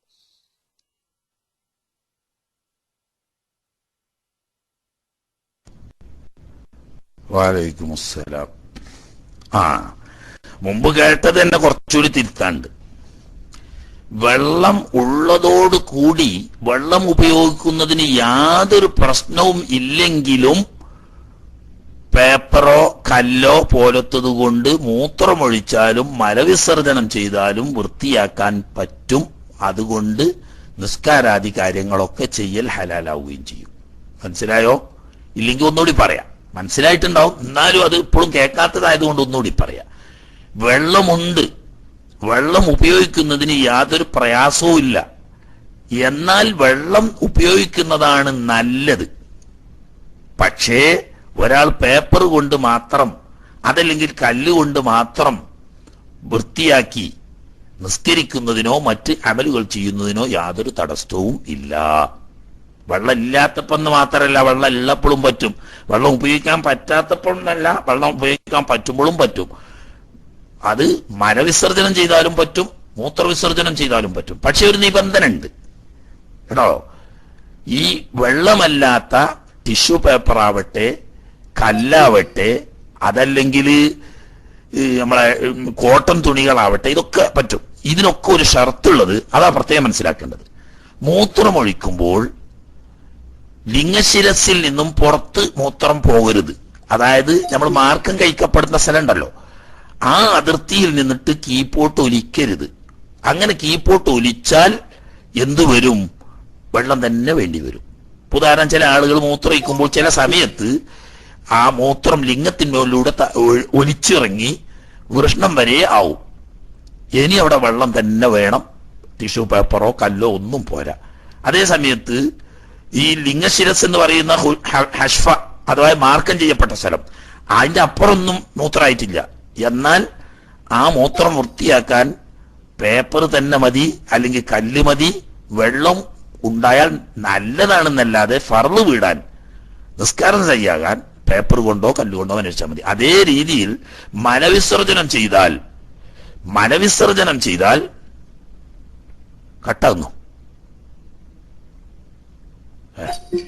അങ്ങനെ ഉണ്ടാവില്ലല്ലോ. എന്റെ നെറ്റിന് ഒരു തകരാറ് ഇതുവരെ കേട്ടിട്ടില്ല. ഉണ്ടോ? ഇല്ലല്ല. സാധാരണ ഇവിടെ വച്ചലുണ്ടോ എന്ന് ചോദിക്കാതെ പറയാൻ പറ്റുന്നത് ആകെ ഞാനും കീശീരിയുള്ളൂ. ബാക്കിയുള്ളവർ ആരുമില്ല എന്ന് ഞാൻ പറയണില്ല. പലർതും കട്ടുണ്ടോ എന്ന് ചോദിക്കേണ്ടി വരും. ഞങ്ങൾ അങ്ങനെ ചോദിക്കും. കീശീരി എന്നാലും കേൾക്കുന്നുണ്ടോ എന്ന് ചോദിക്കും. ആ കീശീരിയുടെ ഒരു ശൈലിയാണ് അത്ര, അല്ലാതെ അതിന്റെ ആവശ്യമില്ല. അപ്പോൾ കെട്ടുണ്ടെങ്കിൽ പറയും വേണം, കെട്ടില്ല എന്നാണ് എന്റെ ധാരണ. കാരണം ഇവിടെ നെറ്റിന് യാതൊരു തകരാറില്ല, ഞങ്ങൾ ഇവിടെ തന്നെ ഓടം വെച്ചുകൊണ്ട് അതുകൊണ്ട് ശരിക്കും ക്ലിയർ കിട്ടുന്നുണ്ട്. ഏതായാലും ആട്ടെ, മലവിസർജനം ചെയ്തതാണെങ്കിൽ ഈ നമ്മൾ എഴുന്നേറ്റ് നിൽക്കുമ്പോൾ തമ്മ് കൂടുന്ന സ്ഥലം ഉണ്ടല്ലോ ചന്തിയുടെ, അതിന് ചന്തിയുടെ ഉൾഭാഗം എന്നാണ് പറയാ. അവിടെ നിന്ന് പുറത്തു പോകാതിരിക്കണം മലവിസർജനം ചെയ്യുമ്പോൾ. ഉദാഹരണം വയറിളക്കം ഉണ്ടായിട്ട് ലൂസായിട്ടാണ് പോയത്, അത് അപ്പുറം ഇപ്പുറമൊക്കെ ആയിപ്പോയിണെങ്കിൽ പിന്നെ കല്ല് തന്നെ വേണം, കല്ലല്ല വെള്ളം തന്നെ വേണം. അപ്പോ ലിംഗശിരസ് എന്ന് പറയുന്ന മാർക്കം കഴിക്കുന്ന സ്ഥലത്ത് നിന്ന് കീപ്പോട്ട് ഒലിച്ചിറങ്ങുകയോ എഴുന്നേറ്റ് നിൽക്കുമ്പോൾ പരസ്പരം കൂടുന്ന ചന്തിയുടെ ഉള്ളെന്ന് പറയുന്ന സ്ഥലത്തിന്റെ പുറത്തു പോവുകയോ ചെയ്താൽ വെള്ളം തന്നെ വേണം. ഇല്ലാത്ത രീതിയിൽ സാധാരണഗതിയിൽ മൂത്രമൊഴിക്കുകയോ മലവിസർജനം ചെയ്യുകയോ ചെയ്താൽ ടിഷ്യൂ പേപ്പറോ കല്ലോ പോലെയുള്ള വസ്തു കൊണ്ട് തുടച്ച് വൃത്തിയാക്കണം. അത് 3 പ്രാവശ്യം തുടക്കണം. അത് 3 കൊണ്ട് വൃത്തിയായിട്ടില്ലെങ്കിൽ വൃത്തിയാവുന്നത് വരെ വേണം, ഒറ്റയാക്കണം എന്നൊക്കെ പറഞ്ഞു. ഈ ഷർത്തോടു കൂടി വെള്ളമുണ്ടെങ്കിലും പറ്റും. സ്ത്രീകളെ സംബന്ധിച്ച് പിന്നെ പിൻദ്വാരത്തിന്റെ തന്നെയാണ്, മുൻദ്വാരത്തിൻ്റെതാവുമ്പോൾ ഈ ആ ദ്വാരത്തിന്റെ പുറത്തേക്ക് ഇരിക്കുമ്പോൾ കാലിൽ ഇരിക്കുന്ന സമയത്ത് വെളിവാവുന്ന സ്ഥലത്തിന്റെ അപ്പുറത്തേക്ക് പ്രവേശിക്കാതിരിക്കണം. അതിന്റെ അപ്പുറത്തേക്ക് പ്രവേശിച്ചിട്ടുണ്ടെങ്കിൽ പിന്നെ വെള്ളം തന്നെ വേണ്ടി വരും.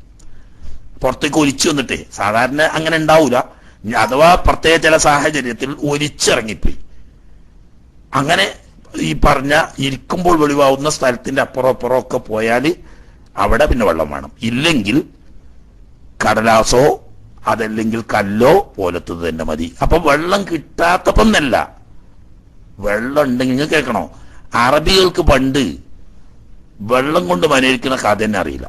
അറബികൾക്ക് ആർക്കും അങ്ങനെ പരിപാടി കുറവാ, ഒക്കെ കല്ലുകൊണ്ട് തുടക്കല. മൂത്രമൊഴിച്ചാലും അങ്ങനെ തന്നെ, അതുപോലെ തന്നെ മലവിസർജനം ചെയ്താലും അങ്ങനെ തന്നെ.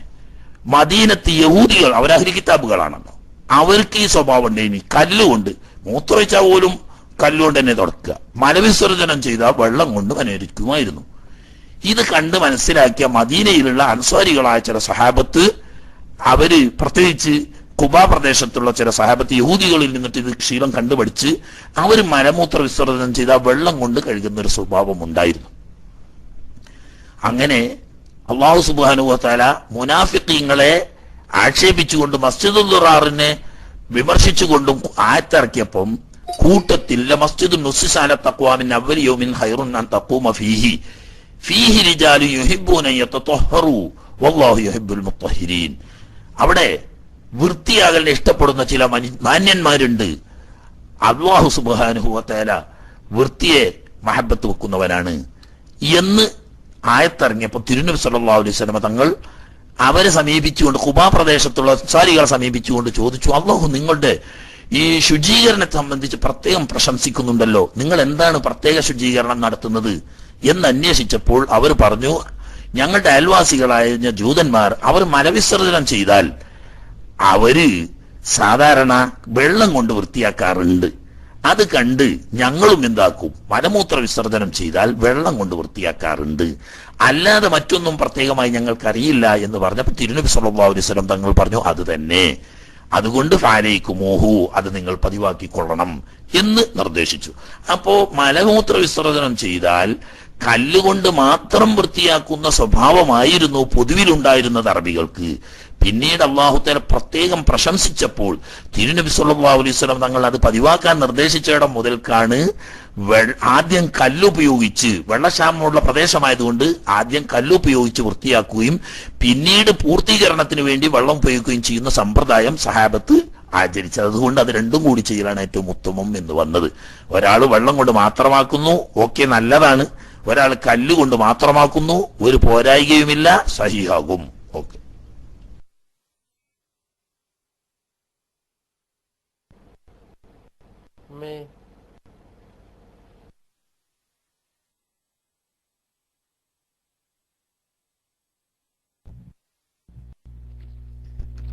അസ്സലാമു അലൈക്കും. ഉസ്താദേ, ഒന്നിൽ കൂടുതൽ ആളുകളുള്ള സദസ്സിലേക്ക് ഒരാൾ കയറി വന്ന് സലാം പറഞ്ഞാൽ ആ സലാം മടക്കൽ ഒരാൾ മടക്കിയാൽ മതിയോ, അതെല്ലാവരും കൂടി മടക്കേണ്ടതുണ്ടോ? അതിനെ പറ്റി ഒന്ന് വിശദീകരിച്ചാൽ.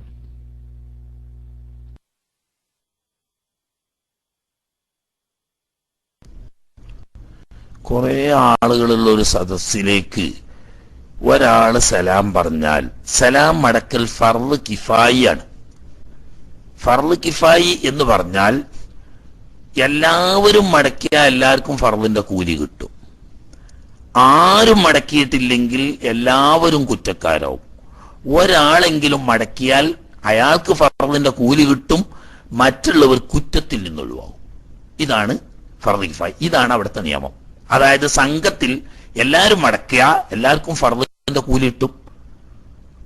അതിൽപ്പെട്ട കുറച്ചാളുകൾ മടക്കിയാൽ മടക്കിയവർക്ക് ഫർളിന്റെ കൂലി കിട്ടും, ബാക്കിയുള്ളവർ കുറ്റത്തിൽ നിന്ന് ഒഴിവാകും. ഒരാളും മടക്കിയിട്ടില്ലെങ്കിൽ എല്ലാവരും കുറ്റക്കാരാകും. ഇവിടെ കണ്ട ഒരു മടക്കല്, ആ മടക്കിയോല് നരകത്ത് നിന്ന് കേറിപ്പോരൂല. ഹും സലാം എന്നാ പറയാ, ഹും സലാം, അല്ലെങ്കിൽ ചിലവര് സലാം എന്നറിയും. നല്ലൊരു മുസ്ലിമായ മനുഷ്യൻ അസ്സലാമു അലൈക്കും എന്ന് പറഞ്ഞു, അല്ലെങ്കിൽ അസ്സലാമു അലൈക്കും വറഹ്മത്തുള്ളാഹി എന്ന് പറഞ്ഞു, അതാണ് പറഞ്ഞ നല്ലോണം അറിയുന്ന ആളാണെങ്കിലും സലാം എന്നറിയും, ചിലർ സലാം എന്നറിയും. നരകത്ത് നിന്ന് കേറി പോരാൻ കൂടൂല. ആദ്യം പറഞ്ഞുതരാം. പലപ്പോഴും ഞാൻ സലാം പറയാൻ മടി തോന്നും എനിക്ക്. പക്ഷേ അതിന് വല്ലമാക്കന്മാർ പറഞ്ഞ് നമ്മൾ മടിക്കണ്ട, ഓർക്ക് മാണെങ്കിൽ മടക്കിക്കോട്ടെ, അല്ലെങ്കിൽ നരകത്ത് കണ്ട് പോയിക്കോട്ടെ. നമ്മൾ പറയൽ സുന്നത്തുള്ളവർ നമ്മൾ പറയാം. ഒരു നരകത്ത് പോണേന് നമ്മളെന്താ കാട്ടണ്? കൽപ്പിച്ചുകൂട്ടി ഞാൻ നരകത്ത് പോകുന്ന ഒരു കൂട്ടർ വാശി പിടിക്കുകയാണെങ്കിൽ ഒരു നരകത്ത് പോയിക്കോട്ടെ, നമ്മൾക്ക് എന്താ കാട്ടണ്? പറഞ്ഞു കൊടുക്കാനല്ലേ ചെയ്യുള്ളൂ. ഒരാളും മടക്കിയിട്ടില്ലെങ്കിൽ എല്ലാവരും കുറ്റക്കാരാവും. എല്ലാവരും മടക്കിയാൽ എല്ലാവർക്കും ഫർളിന്റെ കൂലി കിട്ടും. മനസ്സിലായില്ലേ? വ അലൈക്കുമുസ്സലാം എന്ന് വാവ് ഉൾപ്പെടെ പറയണം. വഇദാ ഹുയ്യിതും ബിതഹിയ്യത്തിൻ ഫഹയ്യൂ ബിഅഹ്സന മിൻഹാ ഔ റുദ്ദൂഹാ. അല്ലാഹു തആല ഖുർആനിൽ പറഞ്ഞ വഇദാ ഹുയ്യിതും ബിതഹിയ്യത്തിൻ, നിങ്ങൾക്ക് പരിശുദ്ധ ദീനുൽ ഇസ്ലാമിന്റെ അഭിവാദനമാവുന്ന സലാം കൊണ്ട് അഭിവാദ്യമർപ്പിക്കപ്പെട്ടാൽ ഫഹയ്യൂ ബിഅഹ്സന മിൻഹാ, ഇങ്ങോട്ട് അർപ്പിക്കപ്പെട്ട അഭിവാദനത്തെക്കാൾ നല്ല അഭിവാദ്യം കൊണ്ട് തിരിച്ച് പ്രത്യാഭിവാദനം അർപ്പിക്കണം. ഔ റുദ്ദൂഹ, അതിന് മാത്രം വിശാല മനസ്കത നിങ്ങൾ കാട്ടാൻ തയ്യാറില്ലെങ്കിൽ തുല്യമായെങ്കിലും മടക്കണം. റുദ്ദൂഹ എന്ന് പറയണമെങ്കിൽ വ അലൈക്കുമുസ്സലാം എന്നെങ്കിലും പറയണം. വാവ് കുറഞ്ഞാൽ സലാം മടക്കിയതായിട്ടില്ല.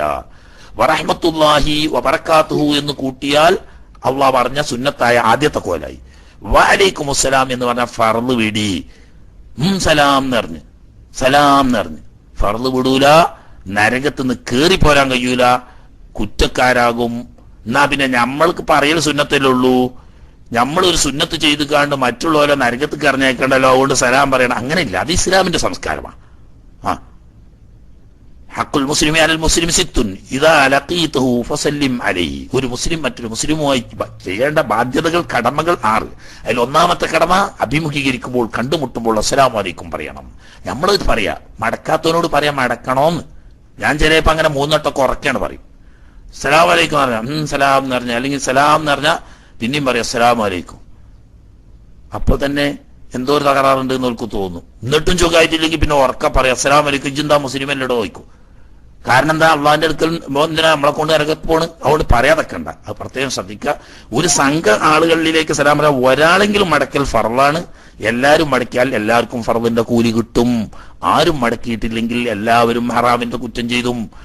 സലാം എന്ന് പറഞ്ഞാലും സലാം എന്ന് പറഞ്ഞാലും മടക്കലാവൂല, നരകത്ത് നിന്ന് കയറാൻ കഴിയൂല. ഓക്കെ.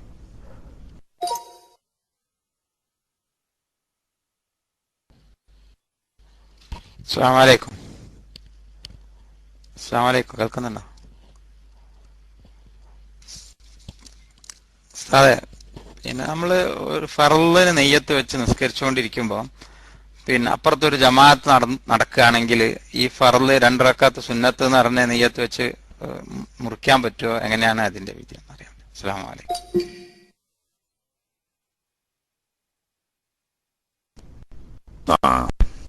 വലൈക്കും അസ്സലാം. നമ്മള് ആരുമില്ല, ഒറ്റക്ക് നിസ്കരിക്കാൻ നിന്നു, തക്ബീർ കെട്ടി താമസിയാതെ ഒരു സംഘം ആളുകൾ വന്ന് അപ്പുറത്ത് ജമാഅത്ത് നടക്കുന്നു. എന്നാൽ ഈ നിസ്കരിക്കാൻ തുടങ്ങിയ നിസ്കാരം ഞാൻ സുന്നത്താക്കുന്നു എന്ന് കരുതി 2 റക്അത്താക്കി വേഗം നിസ്കരിച്ച് സലാം വീട്ടി ആ ജമാഅത്തിൽ പോയി തുടരൽ സുന്നത്താണ്. അത് വളരെ പ്രധാനപ്പെട്ടതാണ്. എന്നാ മുറിച്ചു പോകാതെ 2 റക്അത്ത് വേഗം നിസ്കരിച്ച് സലാം വീട്ടി ചെന്നാലും ആ ജമാഅത്ത് കിട്ടുമെങ്കിൽ അങ്ങനെയാണ് വേണ്ടത്. എന്നാൽ അതിന് സമയം കിട്ടൂല.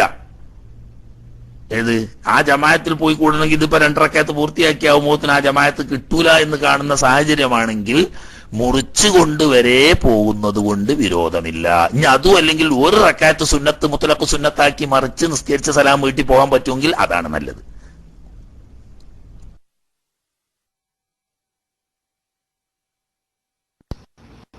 ഹലോ, അസ്സലാമു അലൈക്കും. കേൾക്കുന്നുണ്ടോ? ഹലോ ഉസ്താദെ, ഇന്നത്തെ ക്ലാസ് സംബന്ധമായ വിഷയമല്ല, വേറെ ഒരു ക്വസ്റ്റ്യനാണ്. തിക്കുമായിട്ട് തന്നെയാണ്. എന്താ, ഉംറക്ക് പോകാൻ ഉദ്ദേശിച്ചു, ഉംറയുടെ കുളിയും കഴിഞ്ഞു, അതുപോലെ തന്നെ നഖം മുറിക്കലും മുടിവെട്ടലും എല്ലാം തീർത്തു. പക്ഷെ ഉംറക്ക് പോയില്ല. ഇഹ്റാം ചെയ്തിട്ടില്ല, ഇഹ്റാമിന്റെ നിയ്യത്ത് വെച്ചിട്ടുമില്ല. ഇതിൽ വല്ല ഫിദിയ എന്തെങ്കിലും കൊടുക്കേണ്ടതുണ്ടോ? അസ്സലാമു അലൈക്കും.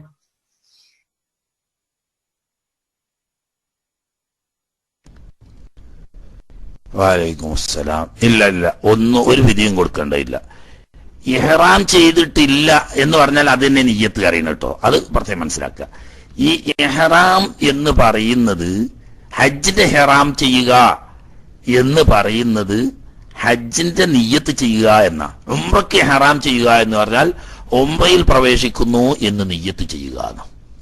അതങ്ങനെ നിയ്യത്ത് ചെയ്ത് കരുതി ഉറപ്പിക്കുമ്പോഴാണ് ഇഹ്റാമിൽ പ്രവേശിക്കുക എന്ന് പറയുന്നത്. അതുവരെ നേരത്തെ പറഞ്ഞതുകൊണ്ടൊന്നും ഒരു പ്രശ്നവുമില്ല. അതൊക്കെ അതിന്റെ ആമുഖമായി ചെയ്യേണ്ട സുന്നത്തുകളാണ്. നമ്മൾ നല്ല നെയ്യത്തോടു കൂടി ചെയ്തു, പക്ഷേ ചില ഉദ്ർ കാരണം പോരാൻ കഴിഞ്ഞില്ല, ഉംറക്ക് പുറപ്പെടാൻ സാധിച്ചില്ല. എന്നാൽ നേരത്തെ നമ്മൾ നല്ല ഉദ്ദേശത്തോടു കൂടി ചെയ്ത ആ സുന്നത്തുകൾക്കൊക്കെ സുന്നത്തിന്റെ കൂലി കിട്ടും. നമ്മൾ ഇഹ്റാം ചെയ്യാത്തത് കൊണ്ട് നമ്മൾ ഒന്നുകൊണ്ടും കുറ്റക്കാരാവുകയുമില്ല. അതേ സമയത്ത് നിയ്യത്ത് ചെയ്ത് ഇഹ്റാമിൽ പ്രവേശിച്ചിരുന്നു എങ്കിൽ അത് വലിയ പ്രശ്നം തന്നെ. ഇനി ഒരു നിലക്കും പോകാൻ പറ്റാതെ വരികയാണെങ്കിൽ ഈ തഹല്ലുല്, മറ്റേ ഇഹ്സാറിന്റെ തഹല്ലുല് എന്ന് പറഞ്ഞിട്ട് ഒരു ഉംറ, ഞാൻ ഇഹ്റാം ചെയ്ത ഉംറ പൂർത്തിയാക്കാൻ പറ്റാത്ത തടസ്സം നേരിട്ടത് കാരണം തഹല്ലുലാകുന്നു എന്ന നിയ്യത്തോടു കൂടി ഒരു ആടിനെ അറുത്ത് ധർമ്മം ചെയ്യുകയും എന്നിട്ട് ഇഹ്സാറ് കാരണം തഹല്ലുലാവുന്നു എന്ന നിയ്യത്തോടു കൂടി മുടി മുറിക്കുകയും ചെയ്തെങ്കിലേ നമ്മൾ ഇഹ്റാമിന്ന് പുറത്തു പോകുള്ളൂ. പക്ഷെ അതെപ്പോഴേ ഉള്ളൂ? നിയ്യത്ത് ചെയ്തെങ്കിൽ. ഞാൻ അല്ലാഹു തആലക്ക് വേണ്ടി ഉംറ ചെയ്യാൻ നിയ്യത്ത് ചെയ്തു, ഉംറന്റെ ഇഹ്റാമിൽ പ്രവേശിച്ചു എന്ന് മനസ്സുകൊണ്ട് കരുതി ഉറപ്പിക്കൽ ഉജൂബും നാവ് കൊണ്ട് പറയൽ സുന്നത്തുമാണ്. അത് ചെയ്തിട്ടുണ്ടെങ്കിൽ പിന്നെ അതിൽ നിന്ന് ഒഴിവാകാനുള്ള മാർഗം ആദ്യം ബലിയർത്ത് പിന്നെ നിയ്യത്തോടുകൂടി മുടി മുറിച്ച് തഹല്ലുലായെങ്കിൽ മാത്രമേ പുറത്തു പോകും. നിങ്ങൾക്ക് ഇപ്പൊ ആ പ്രശ്നമൊന്നുമില്ല, നിയ്യത്ത് ചെയ്തിട്ടില്ലല്ലോ. നേരത്തെ ചെയ്തൊക്കെ നല്ല ഉദ്ദേശത്തോടു കൂടി ഉംറക്ക് പോകണം എന്ന നിലക്കായിരുന്നു. അതിനൊക്കെ അല്ലാഹു തആല കൂലി തരും. അല്ലാഹു തആല നല്ല നിലക്കുള്ള മഖബൂലും മബ്റൂറുമായ ഉംറയും ഹജ്ജും ഒക്കെ ചെയ്യാൻ നിങ്ങൾക്കും അതുപോലെ നമുക്കൊക്കെ അല്ലാഹു തആല തൗഫീഖ് നൽകുമാറാകട്ടെ എന്ന് ദുആ ചെയ്യുന്നു. മൈക്കൂട്ട്.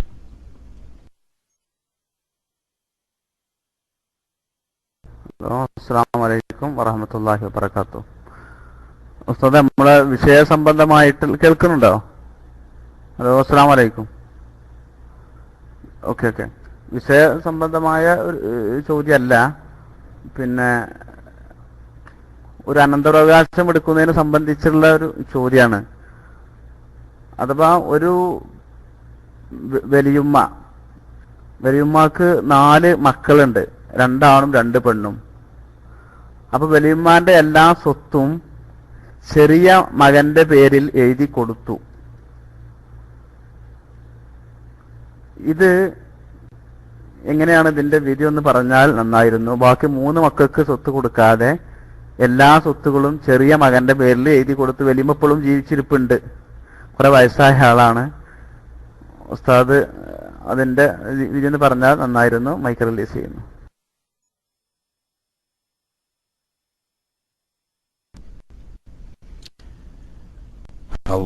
ഉമ്മാമ ബോധപൂർവം ചെയ്തതാണെങ്കിൽ വളരെ മോശമായി പോയത്.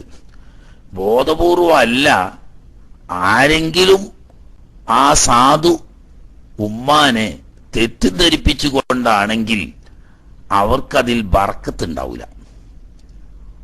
മനസ്സിലായില്ലേ?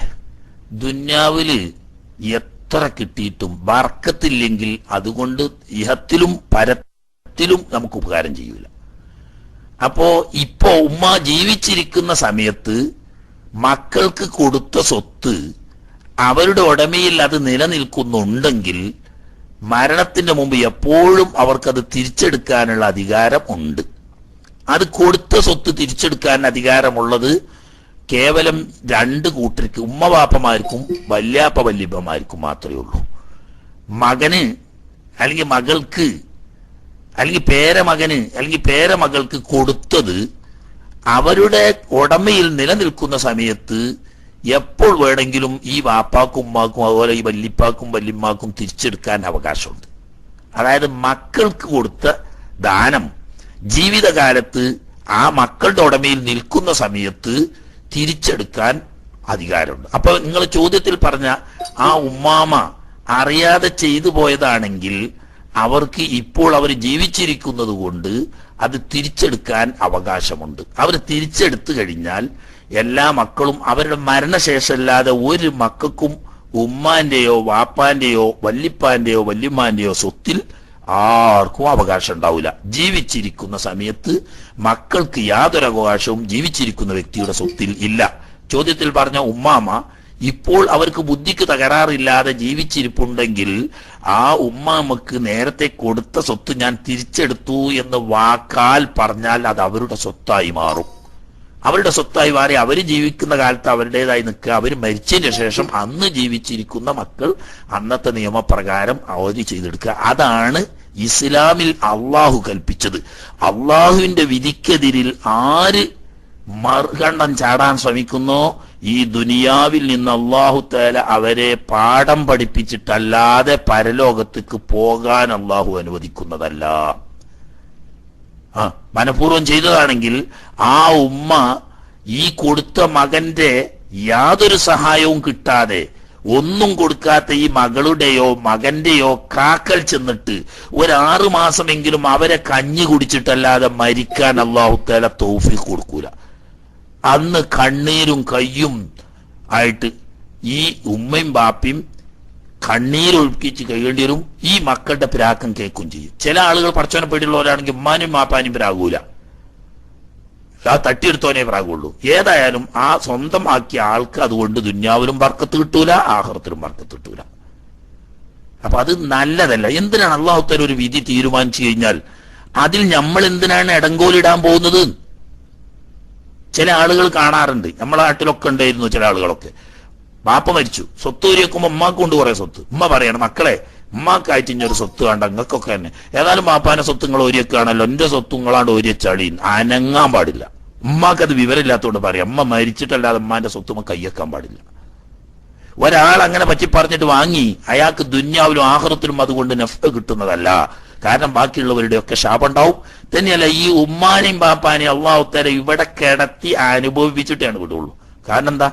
അള്ളാഹു സുബ്ഹാനഹു വ തആല വസിയ്യത്തായി പറഞ്ഞ നിയമങ്ങളാണ് ഫറായിലിന്റെ അനന്തരാവകാശ നിയമങ്ങൾ. അത് മറികടക്കാൻ ആര് ശ്രമിച്ചോ അവരതിന്റെ ബറക്കത്ത് കേട് ദുന്യാവെന്നും അനുഭവിക്കും, ആഖിറത്തൊന്നും അനുഭവിക്കും. അത് ചെയ്യാൻ പാടില്ല. അതേ സമയത്ത് വെളുള്ള ആളുകൾ എന്താ കാട്ടുക പറഞ്ഞാല് കട്ടോനെ കട്ടാ പോകുന്ന മുളക്കുന്ന ഉമ്മാക്ക് ഒരു മകന് അല്ലെങ്കിൽ ഒരു മകൾക്ക് തീരു കൊടുത്തു, അതിന് പല ഇഷ്ടദാനം എന്നാ. ഇഷ്ടദാനം കൊടുത്താൽ കോടതി പോയാൽ തന്നെ അത് ദുർബലപ്പെടുത്താൻ കഴിയും. അപ്പൊ അതിന് വേണ്ടിയിട്ട് ഇയാൾ എന്താക്കും, ഈ മകൻ വേം ഓന്റെ പെണ്ണുങ്ങളെ പേരിലാക്കും. ഉമ്മ കൊടുത്ത മുതല് ഇയാളെ പേരിൽ കിടന്നാൽ പിന്നെ അത് മരിക്കാൻ കഴിയുമെന്നുള്ള ആൾക്ക് ഇവന്റെ പെണ്ണുങ്ങളെ പേരിലാക്കും. ഇവന്റെ പെണ്ണുങ്ങളെ പേരിലാക്കിയാൽ കണക്കായി. എന്റെ ഉമ്മാന്റെ സ്വത്താണെന്നൊന്നും പറഞ്ഞിട്ട് 2 കൊല്ലം 3 കൊല്ലം കഴിയുമ്പോൾ 5 10 കൊല്ലം കഴിയുമ്പോൾ ഈ കാക്കാനെ ഈ പെണ്ണുങ്ങളും ഓന്റെ മക്കളും കൂടിയിട്ട് ചവിട്ടി പുറത്താക്കും.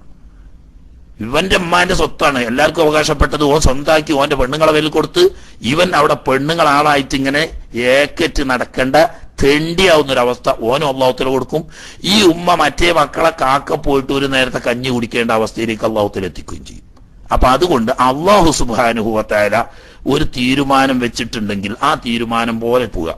അതാ അറിയാതെ ചെയ്തതാണെങ്കിലോ എന്ന് പറഞ്ഞാൽ അറിയാതെ ചെയ്യാൻ പാടില്ലല്ലോ, വിവരമുള്ളവരോട് ചോദിക്കണ്ടേ. അതേ സമയത്ത് തെറ്റിദ്ധരിപ്പിച്ചിട്ടുണ്ടാവും ഈ പാവങ്ങളെ. ഉമ്മാർക്ക് ഐറ്റങ്ങൾക്കൊന്നും അറിയില്ല, വയസ്സത്തികള് ഒന്നും അറിയാത്ത സാധുക്കളിക്കാരോ. മക്കള് ചില ആളുകളുണ്ടാവും അതിവളവന്മാർ, ഒരു തട്ടിപ്പാക്കിയിട്ട് ഈ സാധുക്കളെ തെറ്റിദ്ധരിപ്പിച്ചിരിക്കാറ്. അതിന്റെ അനുഭവം ഓലനുഭവിക്കും. എന്ന് പറഞ്ഞാൽ ഓൾക്ക് ആ സ്വത്ത് വെച്ചു കൊടുക്കാൻ കഴിയില്ല. ഓരോ മക്കളിൽ നിന്നിട്ടും എന്റെ സ്വന്തം ഭാര്യയിൽ നിന്നിട്ടും തന്നെ അവൻ പിന്നീട് ജീവിതകാലത്തിന് ആട്ടും തുപ്പും അനുഭവിക്കേണ്ടി വരും. അവൻ ആ കൊണ്ട് വർക്കത്തുണ്ടാവില്ല. ഒക്കെ അള്ളാഹുത്താല ഒരു തീരുമാനം വെച്ചാൽ ആ തീരുമാനത്തിൽ ഒതുങ്ങി നിൽക്കാതെ നമ്മൾ അതിവളവ് കാണാൻ ശ്രമിച്ചാൽ അതിന്റെ അനുഭവം അള്ളാഹുത്താല ഈ ലോകത്ത് അത് വേറൊന്നുണ്ട്. ഇനി ഇത് കൂട്ടത്തിൽ പറയാം,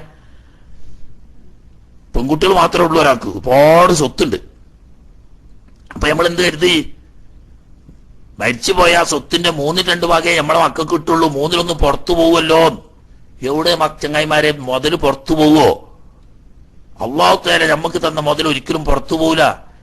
എന്റെ മക്കൾ പെൺകുട്ടികൾ മാത്രമാണെങ്കിൽ ആ പെൺകുട്ടികൾക്ക് 2 ഭാഗം വെച്ചാൽ 1 ഭാഗം പോകുന്നത് എന്റെ ജ്യേഷ്ഠന്റെ മക്കൾക്കോ എന്റെ അനുജന്റെ മക്കൾക്കോ ആണ്. ഈ അനുജന്റെ മക്കളെ കാക്കലയിക്കാരൻ ചിലപ്പോ നമ്മളെ മക്കൾ നാളെ ചെന്ന് വീഴുക. ഈ ജ്യേഷ്ഠന്റെ മക്കളെ അടുത്തേക്കാരൻ നമ്മളൊരു നേരത്തെ കഞ്ഞി കുടിക്കാൻ നാളെ പോവുക. അങ്ങനെ ഒരു അവസ്ഥയ്ക്ക് എത്തി. ഇവർക്ക് കിട്ടാതെക്കാൻ വേണ്ടി ഈ മക്കളെ പേരിൽ എഴുതി കൊടുത്ത് അങ്ങനെ മക്കളെ കെട്ടിച്ചോടത്ത് പോയി അതിന് പറ്റുന്ന പുതിയാപ്പിളാരും കിട്ടിയാല് ഉമ്മാനോടും ബാപ്പാനോടും ഇറങ്ങിക്കോളാൻ പറയും. ഈ ഇറങ്ങിക്കോളാൻ പറയുമ്പോ മരക്കളും മക്കളും ഒരു കെട്ട്, ഇവന് മുതലില്ല. അവസാനം തെണ്ടി തെരഞ്ഞ് പീഡിയക്കൊലയുമല് തെരുവ് തെണ്ടി നടക്കുമ്പോ ഒരു നേരത്തെ കഞ്ഞി കുടിക്കാൻ നേരത്തെ നമ്മള് സ്വത്ത് കിട്ടരുത് എന്ന് കരുതി അതിവളവ് കരുതി ഒഴിവാക്കിയ ജ്യേഷ്ഠന്റെ മക്കളോ അഞ്ചന്റെ മക്കളോ ആണ് ആശുപത്രിയിൽ കൊണ്ടുപോകാനും ഒരു നേരത്തെ കഞ്ഞി വാങ്ങിത്തരാനും ഉണ്ടാകുക. ഇങ്ങനെ നമുക്ക് കടത്തിയിട്ട് അള്ളാഹുത്തല വിടുള്ളൂ. പുറത്തേക്കല്ലല്ലോ സ്വത്ത് പോണ്. ഞമ്മക്ക് പെൺകുട്ടികളുള്ളൂ ആൺകുട്ടികളുള്ളൂ എങ്കിൽ പെൺകുട്ടികളെ സ്വത്തിന്റെ കഴിച്ച് ബാക്കി വരുന്ന വിഹിതം നമ്മളെ ഏട്ടന്റെ മക്കൾക്കോ അഞ്ചന്റെ മക്കൾക്കോ വരുന്നത്. അവര് നമ്മുടെ രക്തത്തിന്റെ ഭാഗമാണ്. അവരെ കൊണ്ട് ചിലപ്പോൾ നാളെ നമുക്ക് ഈ ദുനിയാവിൽ തന്നെ ഒരുപാട് സഹായം കിട്ടാണ്ട് അല്ലെങ്കിൽ നമ്മളെ മക്കൾ അവരെ ആശ്രയിക്കേണ്ട സമയം വരും. അപ്പൊ അള്ളാഹുത്തല ഒരു വിധി വെച്ചിട്ടുണ്ടെങ്കിൽ അതിന്റെ പിന്നെ വലിയ ഹിക്മത്തുണ്ടാവും.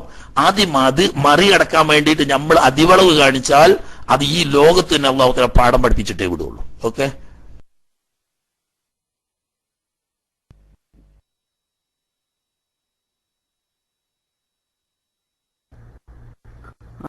ഉസ്താദേ അൽഹംദുലില്ലാ ജസാക്കല്ലാഹു ഖൈറ. ഒരൊറ്റ ഉപചോദ്യം. ഇപ്പൊ ഉസ്താദ് ഇതിങ്ങനെ കൊടുത്തു കഴിഞ്ഞു, ഉസ്താദ് പറഞ്ഞു വളരെ മനസ്സിലായി.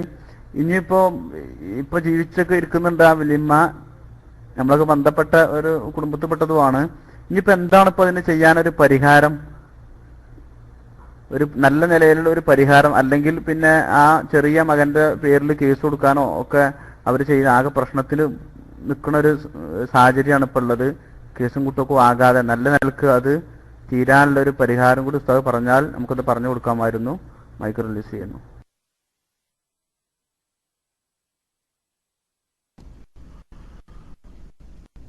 നിയമപരമായിട്ടല്ലാതെ മസ്ലഹത്ത് പരമായിട്ടാണെങ്കിൽ എല്ലാവരും കൂടിയിരുന്ന് എല്ലാവർക്കും അവകാശപ്പെട്ട നമ്മളെ വാപ്പാന്റെ ഉമ്മാന്റെ സ്വത്താണ്, ഏതായാലും ഉമ്മ എന്നെ മുൻഗണന നൽകിയല്ലേ എന്ന് പറഞ്ഞിട്ട് അയാൾക്ക് എന്തെങ്കിലും ഒരു മുൻഗണന വെച്ചു കൊടുത്ത് ബാക്കിയുള്ളവർക്ക് അവരുടെ ഉമ്മാന്റെ സ്വത്തിന്റെ അവകാശം എന്ന നിലക്ക് ഇയാൾക്ക് ഉമ്മ കൊടുത്തതാണെങ്കിൽ പോലും അതിന്റെ ഒരു വിഹിതം, നിശ്ചിത വിഹിതം അവർക്ക് കൊടുത്ത് അവരെ തൃപ്തിപ്പെടുത്തുക. അങ്ങനെ മസ്ലഹത്തിൽ തീരുമാനാക്കുക.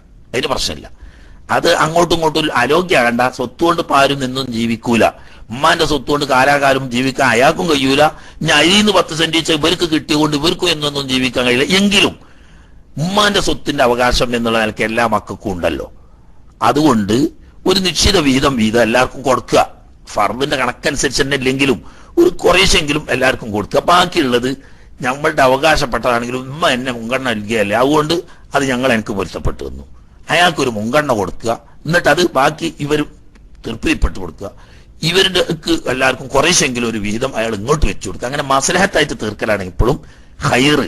നിയമപരമായിട്ട് ഒക്കെ വലിയ ബുദ്ധിമുട്ട് പിടിച്ചതാണ്. നിയമപരമായിട്ട് ഉമ്മ ഞാൻ കൊടുത്ത ഇഷ്ടദാനം ഞാൻ പിൻവലിച്ചിരിക്കുന്നു എന്ന് പറഞ്ഞാൽ തന്നെ ഇസ്ലാം ശരീഅത്തനുസരിച്ച് അയാളുടെ അവകാശമൊക്കെ പോയി ഉമ്മാന്റെ സ്വത്തായി മാറി. പക്ഷെ ഇന്ത്യൻ നിയമപ്രകാരം അയാളുടെ പേരിൽ രജിസ്റ്റർ ചെയ്തതാണല്ലോ കേസ് കൊടുക്കുക.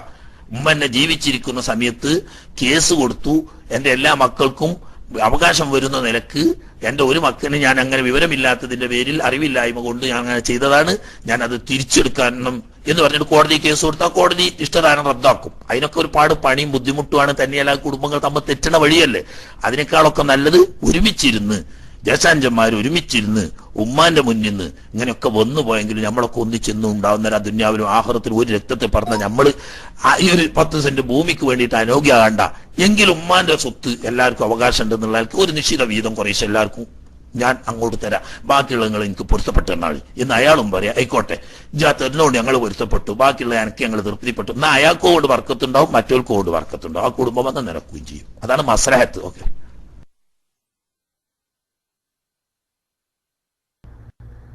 ബാറക്കല്ലാഹു ഫീക്ക്, ജസാക്കല്ലാഹു ഖൈറ. ഉസ്താദ് പ്രത്യേകം ദുആ ചെയ്യണം. എല്ലാവർക്കും അസ്സലാമു അലൈക്കും.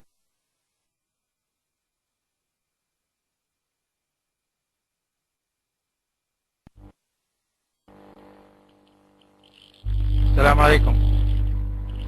ഉസ്താദ് കേൾക്കുന്നുണ്ടാവുമെന്ന് കരുതുന്നു. ഇന്നത്തെ വിഷയമായിട്ടുള്ളതല്ല ഉസ്താദ് ചോദ്യം. നാട്ടിലെ ഈ മയ്യത്ത് കുളിപ്പിക്കുന്നതിനെ കുറിച്ചുള്ള ഒരു സംശയമാണ്. അതായത് ഇവിടെയൊക്കെ കണ്ടുവരുന്നത് മരിച്ചു കഴിഞ്ഞാല് ഏതെങ്കിലും റൂമിൽ വെച്ചിട്ട് കുളിപ്പിക്കുകയും അങ്ങനെ പുറത്തൊരു കുഴി കുഴിച്ച് അതിലേക്ക് ഈ മയ്യത്തിന് കുളിപ്പിച്ച വെള്ളം അങ്ങനെ വെള്ളം തൊടുകയും ചെയ്യുന്ന അവസ്ഥയാണ് കാണുന്നത്. എനിക്കുള്ള സംശയം അതല്ല, ഒരു വിശാലമായ ഒരു റൂം, അതൊരു ടോയ്ലറ്റും അതുപോലെ കുളിമുറിയുമായിട്ട് ഉപയോഗിക്കുന്ന ഒരു അതിലിട്ട് വൃത്തിയുണ്ട്, അതിൽ മയ്യത്തിനെ കുളിപ്പിക്കാൻ പറ്റുമോ? അവരെ കുളിപ്പിക്കുന്ന വെള്ളം ഈ അതുപോലെ ഈ കക്കൂസിന്റെ വെള്ളമൊക്കെ പോകുന്നതിലേക്ക് പോകുന്നത് കൊണ്ട് എന്തെങ്കിലും മോശം ഉണ്ടോ എന്ന് ഉസ്താദ് പറഞ്ഞെന്നാൽ വളരെ നന്നായിരുന്നു. ഉസ്താദ് പ്രത്യേകം ദുആ ചെയ്യണം. അസ്സലാമു അലൈക്കും വറഹ്മത്തുള്ളാഹി.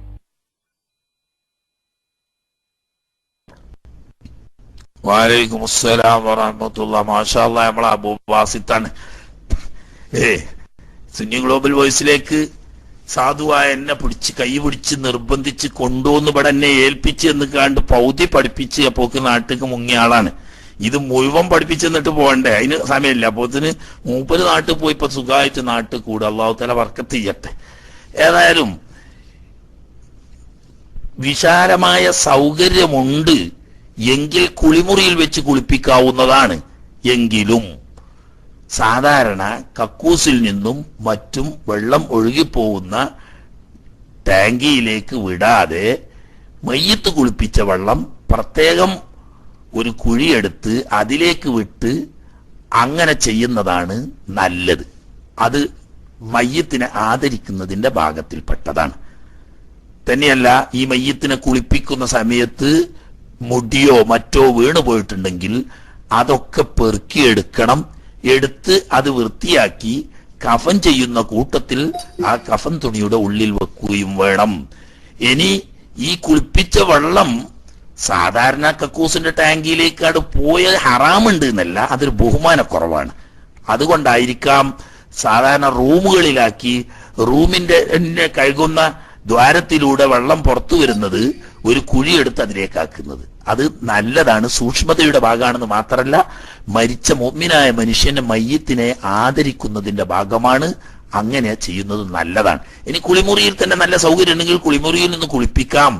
പക്ഷെ അവിടെയും നല്ല വെള്ളം ഇങ്ങനെ കക്കൂസിന്റെ ടാങ്കിലേക്ക് വിടാതെ പുറത്തേക്ക് വിട്ട് അതിൽ ഒരു കുഴിയെടുത്ത് അതിലാക്കുന്നതാണ് ഏറ്റവും ഉത്തമം.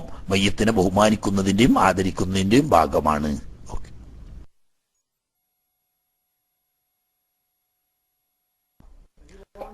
ഹലോ, അസ്സലാമു അലൈക്കും. ഉസ്താദ്, നിന്ന് മൂത്രം ഒഴിക്കുന്നതിന് എന്താണ് വിധി? അത് തെറിക്കുകയാണെങ്കിൽ എന്ത് എന്നറിയാൻ വേണ്ടിയിട്ടാണ്. അസ്സലാമു അലൈക്കും.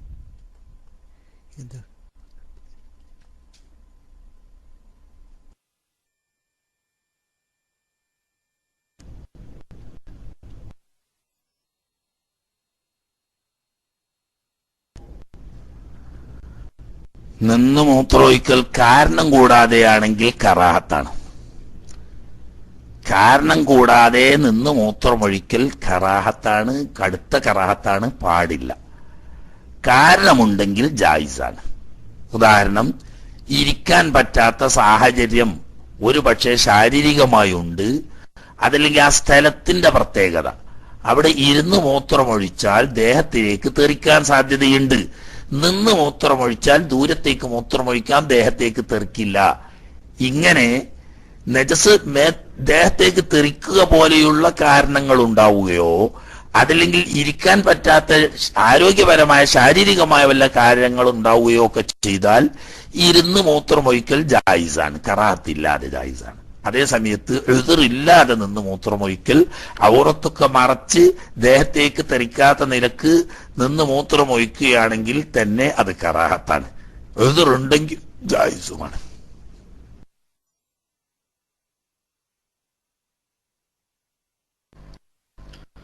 അസ്സലാമു അലൈക്കും വറഹ്മത്തുള്ളാഹി. ഇസ്തിയാസിന്റെ ചോദ്യമാണ്. 2 ചോദ്യമുണ്ട്. പേടി മാറാൻ വേണ്ടിയിട്ട് ഒരു ഉസ്താദ് ഒരു ചെറിയ സൂറത്ത് ഓതാൻ നിർദ്ദേശിച്ചിരുന്നു.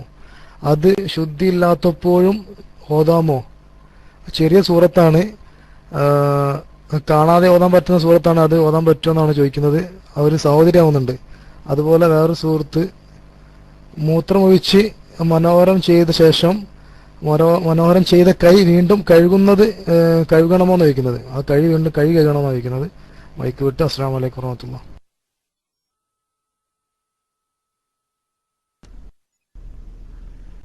പേടി രോഗം, അതിന് ചികിത്സാർത്ഥം ഒരു സൂറത്ത്, ചെറിയൊരു സൂറത്ത് ഓതാൻ പറഞ്ഞിരുന്നു. ആ നിലക്ക് അതപ്പോ പേടി മാറാനുള്ള ദിക്റ് എന്ന നിലക്ക് അത് പതിവാക്കി ഓതുകയാണെങ്കിൽ അത് ശരീരശുദ്ധിയില്ലാത്ത സമയത്തും ഓതാവുന്നതാണ്. പക്ഷെ ഖുർആന്റെ സൂറത്ത് ഓതുക എന്ന ഉദ്ദേശത്തോടു കൂടി ആവരുത്. ഈ രോഗം മാറാനുള്ള ചികിത്സാർത്ഥം നിർദ്ദേശിക്കപ്പെട്ട ഒരു ദിക്റ് എന്ന ഉദ്ദേശത്തോടു കൂടിയാണെങ്കിൽ ഓതാവുന്നതാണ്. 1. രണ്ടാമത്തെ എന്തേനി അർജാസ് സ്വന്തം ഒരു ചോദ്യം ചോദിച്ചിട്ട് ഒരു പാട്ട് പാടി കേൾക്കാൻ വേണ്ടിയിട്ട് കുറെ ദിവസമായിരുന്നു പൂതിയായിട്ട്. എനിക്ക് തോന്നുന്നു സ്വന്തം ചോദ്യം തന്നെ ഇസ്തിഹാസയെന്ന് പറഞ്ഞ് പാട്ട് കടന്നതിന് ഒഴിഞ്ഞു മാറാൻ വേണ്ടിയിട്ടാണോ? അല്ലേക്കും അല്ലേ? ഇപ്പൊ രണ്ടാമത്തെ ചോദ്യം നീ തന്നെ പറയേ, എന്തേന് മൂത്രം?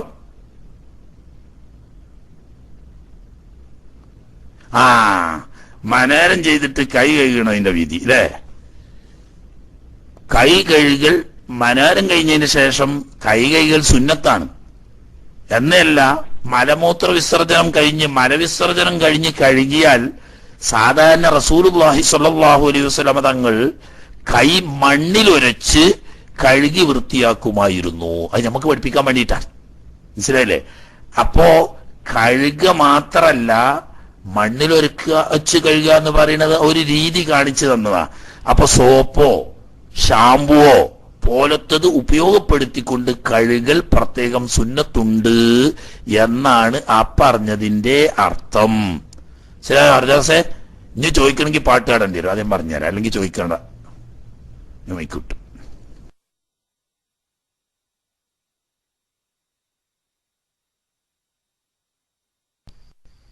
അസ്സലാമു അലൈക്കും. ഉസ്താദ്, ഒരു സംശയം.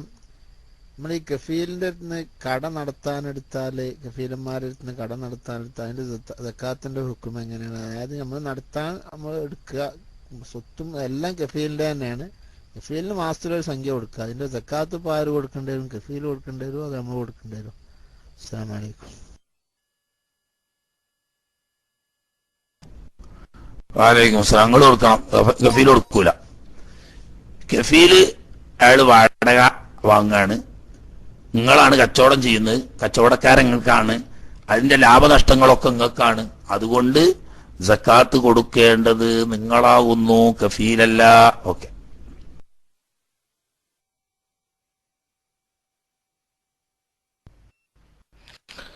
ഹലോ, ഈ ഫർമായ കുളിച്ചതിന് ശേഷം അവിടുന്ന് നീയത്ത് വെച്ച് കുളി കഴിഞ്ഞതിന് ശേഷം നീയത്ത് വെച്ച് വലിയ സംശയിച്ചാൽ എന്താ ചെയ്യേണ്ടതെന്ന്? ഓക്കെ, മൈക്കോട്ടെ.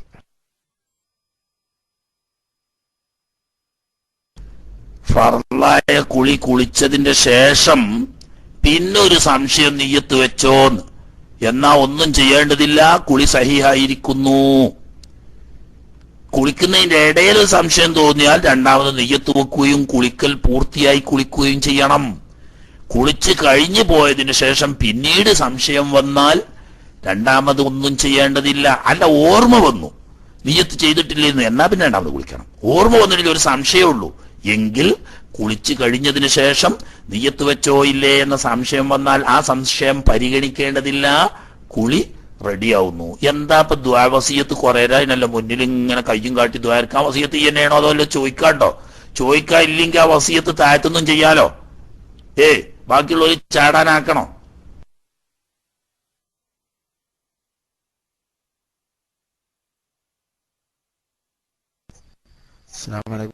ഞാൻ നേരത്തെ ചോദിച്ച DC പോയതാണ്. ഞാൻ ചോദിച്ചത് തന്നെ കഫീലിന്റെ നടത്താനെടുത്ത കട അതിന്റെ മുഴുവൻ ഉസ്താദ് മറുപടി പറഞ്ഞോ ഇല്ല എന്ന് ഞാൻ കേട്ടില്ല, ഒന്ന് പറഞ്ഞാലും മതി. അസ്സലാമു അലൈക്കും.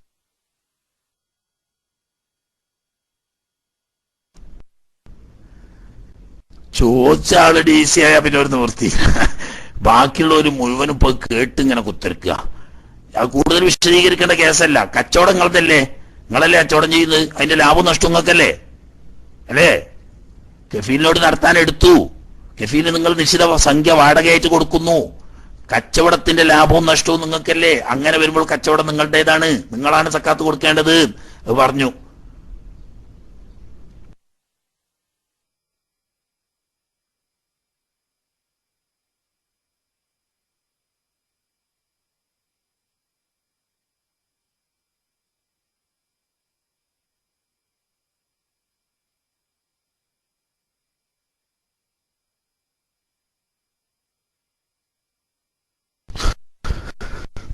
ഹലോ, അസ്സലാമു അലൈക്കും. ഉസ്താദ് കേൾക്കാറുണ്ടാവും. ഉസ്താദ്, എനിക്ക് ചോദിക്കാനുള്ളത്, മൂത്രം ഒഴിച്ചു കഴിഞ്ഞാൽ ചിലപ്പോൾ സമയത്ത് എനിക്ക് സംശയമായി ഡ്രസ്സിലൊക്കെ പറ്റിയിട്ടുണ്ടെന്ന്. എവിടെ നിശ്ചയമില്ല, അസർ കവാവാണ്, സമയമില്ല, വീട്ടിലെത്തി ഡ്രസ്സ് ചെയ്ത് നിസ്കരിക്കാനുള്ള സമയവുമില്ല. എങ്കിലും ഞാൻ എന്ത് ചെയ്യണമെന്നാണ് ഉസ്താദ് ചോദ്യം. അസ്സലാമു അലൈക്കും.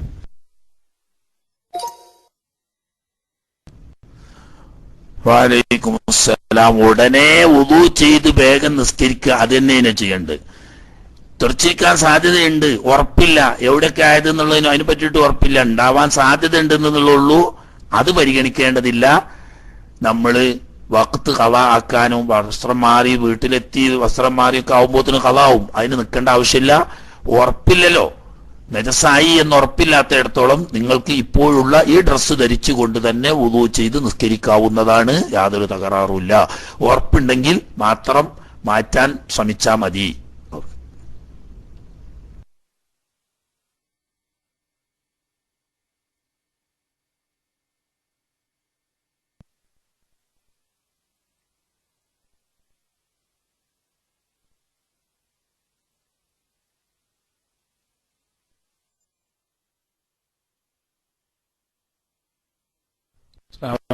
യാസിർ MBR ഒന്നും കേട്ടില്ല കേട്ടോ.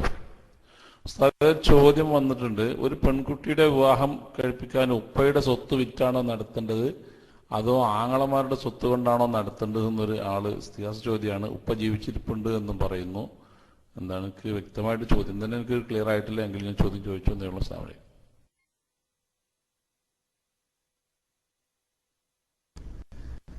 വലൈക്കും അസ്സലാം. എനിക്ക് നല്ലോണം മനസ്സിലായി അബൂ മിശേലെ. ചോദിച്ച ചോദ്യം നിങ്ങൾക്ക് മനസ്സിലായിട്ടില്ലെങ്കിൽ ഞാൻ പറഞ്ഞുതരാം. അതായത് ഇസ്ലാമിന്റെ നിയമം അല്ല ഒരു ചോദിച്ചത്, നാട്ടു മസാല അറിയോ? ഒരു ചോദിച്ച ചോദ്യം നാട്ടു മസാല അനുസരിച്ച് ബാപ്പ ജീവിച്ചിരിക്കുന്നുണ്ട്, ആങ്ങളാരും ഉണ്ട്, ഒരു കുട്ടിയുണ്ട്, ഈ കുട്ടിയുടെ ബാപ്പയുണ്ട്, ആങ്ങളാരും ഉണ്ട്. എന്നാ കുട്ടിനെ കെട്ടിക്കാനുള്ള ചെലവ് വഹിക്കേണ്ടത് ബാപ്പയാണോ അതല്ല ആങ്ങളാരാണോ എന്ന്, അത് നാട്ടു മസാലയാണ്. ഇസ്ലാമിന്റെ നിയമപ്രകാരം കുട്ടിനെ കെട്ടിക്കാൻ വേണ്ട ചെലവ് വഹിക്കേണ്ടത് ഭർത്താവുന്നു, കെട്ടണ പുതിയാപ്പള. മനസ്സിലായില്ലേ? അതാ ഇസ്ലാമിന്റെ നിയമം. അതല്ല ഓരോ ചോദ്യം എന്ന് മനസ്സിലായില്ലേ ഇപ്പൊ നിങ്ങൾക്ക്? ഇസ്ലാമിന്റെ നിയമപ്രകാരം ഒരു കുട്ടിയെ കല്യാണം കഴിക്കുമ്പോൾ അതിനു വേണ്ടി വരുന്ന എല്ലാ ചെലവുകളും വഹിക്കേണ്ടത് കെട്ടുന്ന ഭർത്താവ് ആരാണോ അയാളാകുന്നു. മഹർ കൊടുക്കേണ്ടതും കല്യാണ സദ്യ നടത്തേണ്ടതും മറ്റു കാര്യങ്ങളും കുട്ടിക്ക് വസ്ത്രം കൊടുക്കേണ്ടതും തുടങ്ങിയ എല്ലാ ചെലവുകളും വഹിക്കേണ്ടത് കെട്ടുന്ന ഭർത്താവിന്റെ കടമയാണ്. അതല്ല ചോദ്യം. ചോദ്യം നാട്ടു മസാല അനുസരിച്ച് വാപ്പയാണോ കുട്ടിക്ക് കല്യാണത്തിന് വരുന്ന ചെലവുകൾ, ആഭരണം, മറ്റു കാര്യങ്ങൾ, വട്ടച്ചെലവുകളൊക്കെ ചെയ്യേണ്ടത്, അതല്ല ആങ്ങളമാരാണോ? അത് നാട്ടു മസാല അനുസരിച്ച് സംയുക്തമായിട്ട് ചെയ്യലാണ് നല്ലത്. അത് ഇസ്ലാമിന്റെ നിയമമല്ല ഇപ്പൊ പറയുന്നത് കേട്ടോ. ഇസ്ലാമിന്റെ നിയമം പറഞ്ഞേക്ക് പുതിയാപ്പിള ചെയ്യേണ്ട ഒക്കെ നാട്ടു മസാല അനുസരിച്ച്. വാപ്പാക്ക് നല്ല കഴിവുണ്ടെങ്കിൽ വാപ്പ ചെയ്തോട്ടെ, വാപ്പയെ കഴിവുള്ള ആങ്ങളമാര് അവരുടെ കഴിവനുസരിച്ച് സഹായം ചെയ്യുമാറാകട്ടെ. അർജാസൊക്കെ കെട്ടാൻ പോകല്ലേ, അർജാസിന് അൽഹംദുലില്ലാ പെരയൊക്കെ ശരിയാക്കിയൊക്കെ ഒരുങ്ങിയിട്ട് ഒരു കുട്ടിക്ക് മഹറും കൊടുത്ത് കല്യാണ ചെലവും കഴിച്ച് കെട്ടിക്കൊണ്ടുവന്നോട്ടെ. അതാണ് അതിന്റെ മാർഗം. മനസ്സിലായില്ലേ? മറ്റേത് ഇവര് ഇങ്ങനെ ചെയ്തോട്ടെ കേട്ടോ. ഓശലെ ഓല് ചെയ്യേണ്ടത് മസ്ലഹത്ത്, അത് നാട്ടുകടപ്പാണ്, അല്ലാതെ ഇസ്ലാമിന്റെ ഹുക്കുമല്ല. മസ്ലഹത്ത് അനുസരിച്ച് വാപ്പന്നെയാണ് ചെയ്യേണ്ടത് എന്ന് വെച്ച് ഇടങ്ങാറാക്കണ്ട. വാപ്പ ചെയ്യട്ടെ ഒരു ഭാഗം ചെലവ്, ബാക്കി ആങ്ങളാര് ഓല പൊന്നു പങ്ങളല്ലേ ആങ്ങളാര് കൂടട്ടെ. അങ്ങനെ വാപ്പയും ആങ്ങളാരോടി ഒന്നിച്ചു കൂടുമ്പം ഒരാളെ മാത്രം പെരടി ഒടിയില്ല. മറ്റേ വാപ്പ ഒറ്റക്കാവുമ്പോ ആ സാധുവിന്റെ പെരടി ഒടിയും, ആങ്ങളാരൊറ്റക്കാവുമ്പോ ഓൽക്കും ഉണ്ടല്ലോ ചുറ്റുപാടും ചെലവുകളും ഒക്കെ. അപ്പോ ബാപ്പയും മക്കളും കൂടി എല്ലാവരും കൂടി സഹകരിച്ചാൽ വലിയൊരു ഭാരമില്ലാതെ കാര്യങ്ങൾ നിർവഹിക്കാൻ കഴിയും. അത് നാട്ടുകടപ്പാണ് പറയുന്നത്.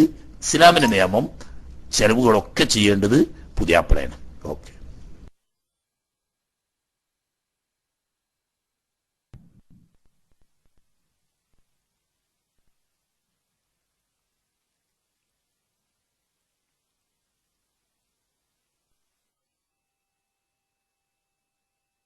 യാസിർ NBR, നിങ്ങൾ മൈക്ക് ശരിയാക്കിയിട്ട് വരൂ. ഇവിടെ നിങ്ങൾ സംസാരിക്കുന്നൊന്നും കേൾക്കുന്നില്ല. നിങ്ങൾ മൈക്ക് ശരിയാക്കി ചെക്ക് ചെയ്തിട്ട് വന്നോളൂ. അടുത്ത ആൾ മൈക്ക് എടുത്തോളൂ.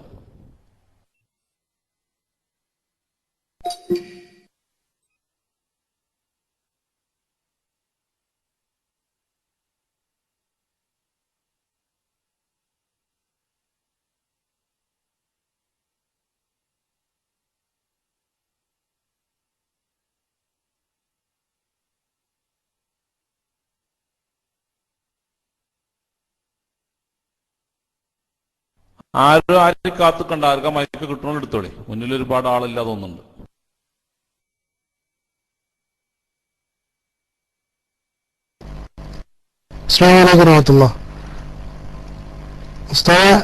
അങ്ങനെ ബന്ധപ്പെടുത്ത മൈക്കെടുത്താണ്. അതുപോലെ തന്നെ ഇസ്തിയാസിന്റെ ചോദ്യം തന്നെയാണ് ഇത്. വളരെ പ്രധാനപ്പെട്ട ചോദ്യമാണ് നമ്മൾ എടുത്തത്. ജോലിക്കാരൻ രാത്രി അഴകി ഉറങ്ങുന്നത് കാരണം സുബഹി കളയാവുന്നു. ഒരു നിലക്കും സമയത്ത് സമയത്ത് നിസ്കരിക്കാൻ കഴിയുന്നില്ല. കുറ്റക്കാരനാകുമോ? സുബഹി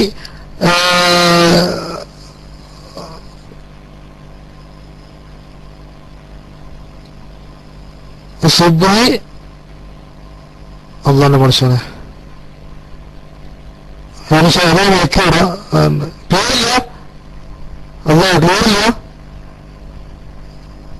നീ നോക്കിയോടെ. അസ്സലാമു അലൈക്കും വറഹ്മത്തുള്ളാഹി.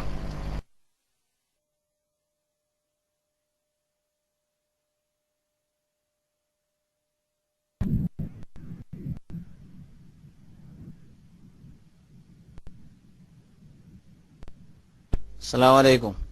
കേൾക്കണോ? അർജാസ് ചോദ്യം ക്ലിക്കായില്ല, ശരിക്കും കേട്ടില്ല. ഏതായിരുന്നാലും ഞാൻ ഒരു ചെറിയ ചോദ്യം ചോദിക്കാൻ പോവുക. കാൽമുട്ടിന് വേദനയുള്ളതിനാൽ ഇരുന്ന് നിസ്കരിക്കുമ്പോൾ കസേരയിൽ സുജൂദിൽ നെറ്റി നിലത്ത് വെക്കുന്നില്ല, കസേരയിലാണ് വെക്കുന്നത്. അങ്ങനെ നിസ്കരിച്ചാൽ ശരിയാവുമോ? നിലത്തിരുന്ന് നിസ്കരിക്കുകയാണെങ്കിൽ സുജൂദിൽ നെറ്റി നിലത്ത് വെക്കാൻ കഴിയും. അപ്പോൾ അതാണ് ചോദ്യം. കാൽമുട്ടിന് വേദന ഉള്ളതുകൊണ്ട് അങ്ങനെ ഇരുന്ന് നിസ്കരിക്കാൻ നിലത്തിരുന്ന് നിസ്കരിക്കാൻ കഴിയില്ല. അങ്ങനെ നിസ്കരിക്കുകയാണെന്നുണ്ടെങ്കിൽ നിലത്തിരുന്ന് നിസ്കരിക്കുകയാണെങ്കിൽ സുജൂദിൽ നെറ്റി നിലത്ത് വെക്കാൻ പറ്റും ചെയ്യും. അപ്പോ ഇങ്ങനെ കാൽമുട്ടിന് വേദന ഉള്ളതുകൊണ്ട് കസേരയിലാണ് ഇരുന്ന് നിസ്കരിക്കുമ്പോൾ സുജൂദ് കസേരയിൽ വെക്കണോ എന്നാണ് ചോദ്യം. അസ്സലാമു അലൈക്കും.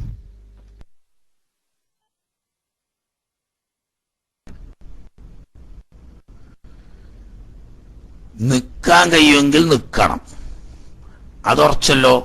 ഇവിടെ പ്രശ്നം നിൽക്കണോടത്തല്ല, റുക്കൂ ചെയ്യുന്നോടത്തുമല്ല. സുജൂദിലേക്ക് പോകുമ്പോൾ കാൽമുട്ട് വേദന കൊണ്ട് മുട്ടും കാൽ മടക്കി വെക്കാൻ നിവൃത്തിയില്ലാത്ത അവസ്ഥ. ആ സാഹചര്യത്തിൽ കസേരയിൽ ഇരുന്നാൽ കുനിയാനേ കഴിയുള്ളൂ, നെറ്റി നിലത്ത് വെക്കാൻ കഴിയില്ല.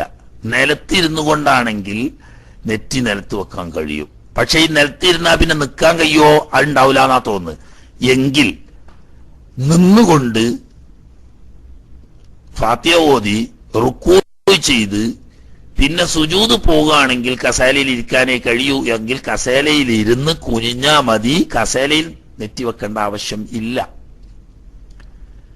നിലത്തിരുന്നു എന്നാൽ സുജൂദ് ചെയ്യാൻ കഴിയും, പക്ഷേ ആ ഇരുത്തത്തിന് എഴുന്നേറ്റ് നിൽക്കാനും റുക്കൂ ചെയ്യാനും കഴിയില്ല. അവിടെ നിലത്തിരുന്ന് സുജൂദ് ചെയ്യല്ല വേണ്ടത്, നിന്നുകൊണ്ട് ഫാത്തിഹ ഓതുകയും റുക്കൂ ചെയ്യുകയും ചെയ്തതിന് ശേഷം സുജൂദിലേക്ക് മുട്ടുമടക്കാൻ പ്രയാസമുണ്ടെങ്കിൽ കസാലയിൽ ഇരുന്ന് ഇഷാറത്ത് കൊണ്ട് സുജൂദ് ചെയ്താൽ മതിയാകും.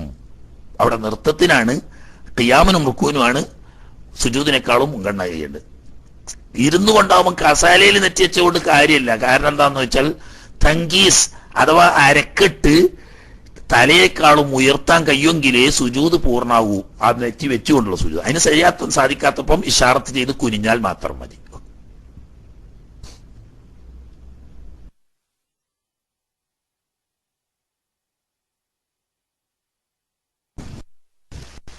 അസ്സലാമലൈക്കും. ഞാൻ ജിദ്ദയിൽ നിന്നാണ്. സൗർ ഗുഹയിലെ ആളുകൾ നിസ്കരിക്കുന്നത് കാണുന്നുണ്ട്. അവിടെ നിസ്കരിക്കൽ പ്രത്യേകം സുന്നത്തുണ്ടോ? Mic release.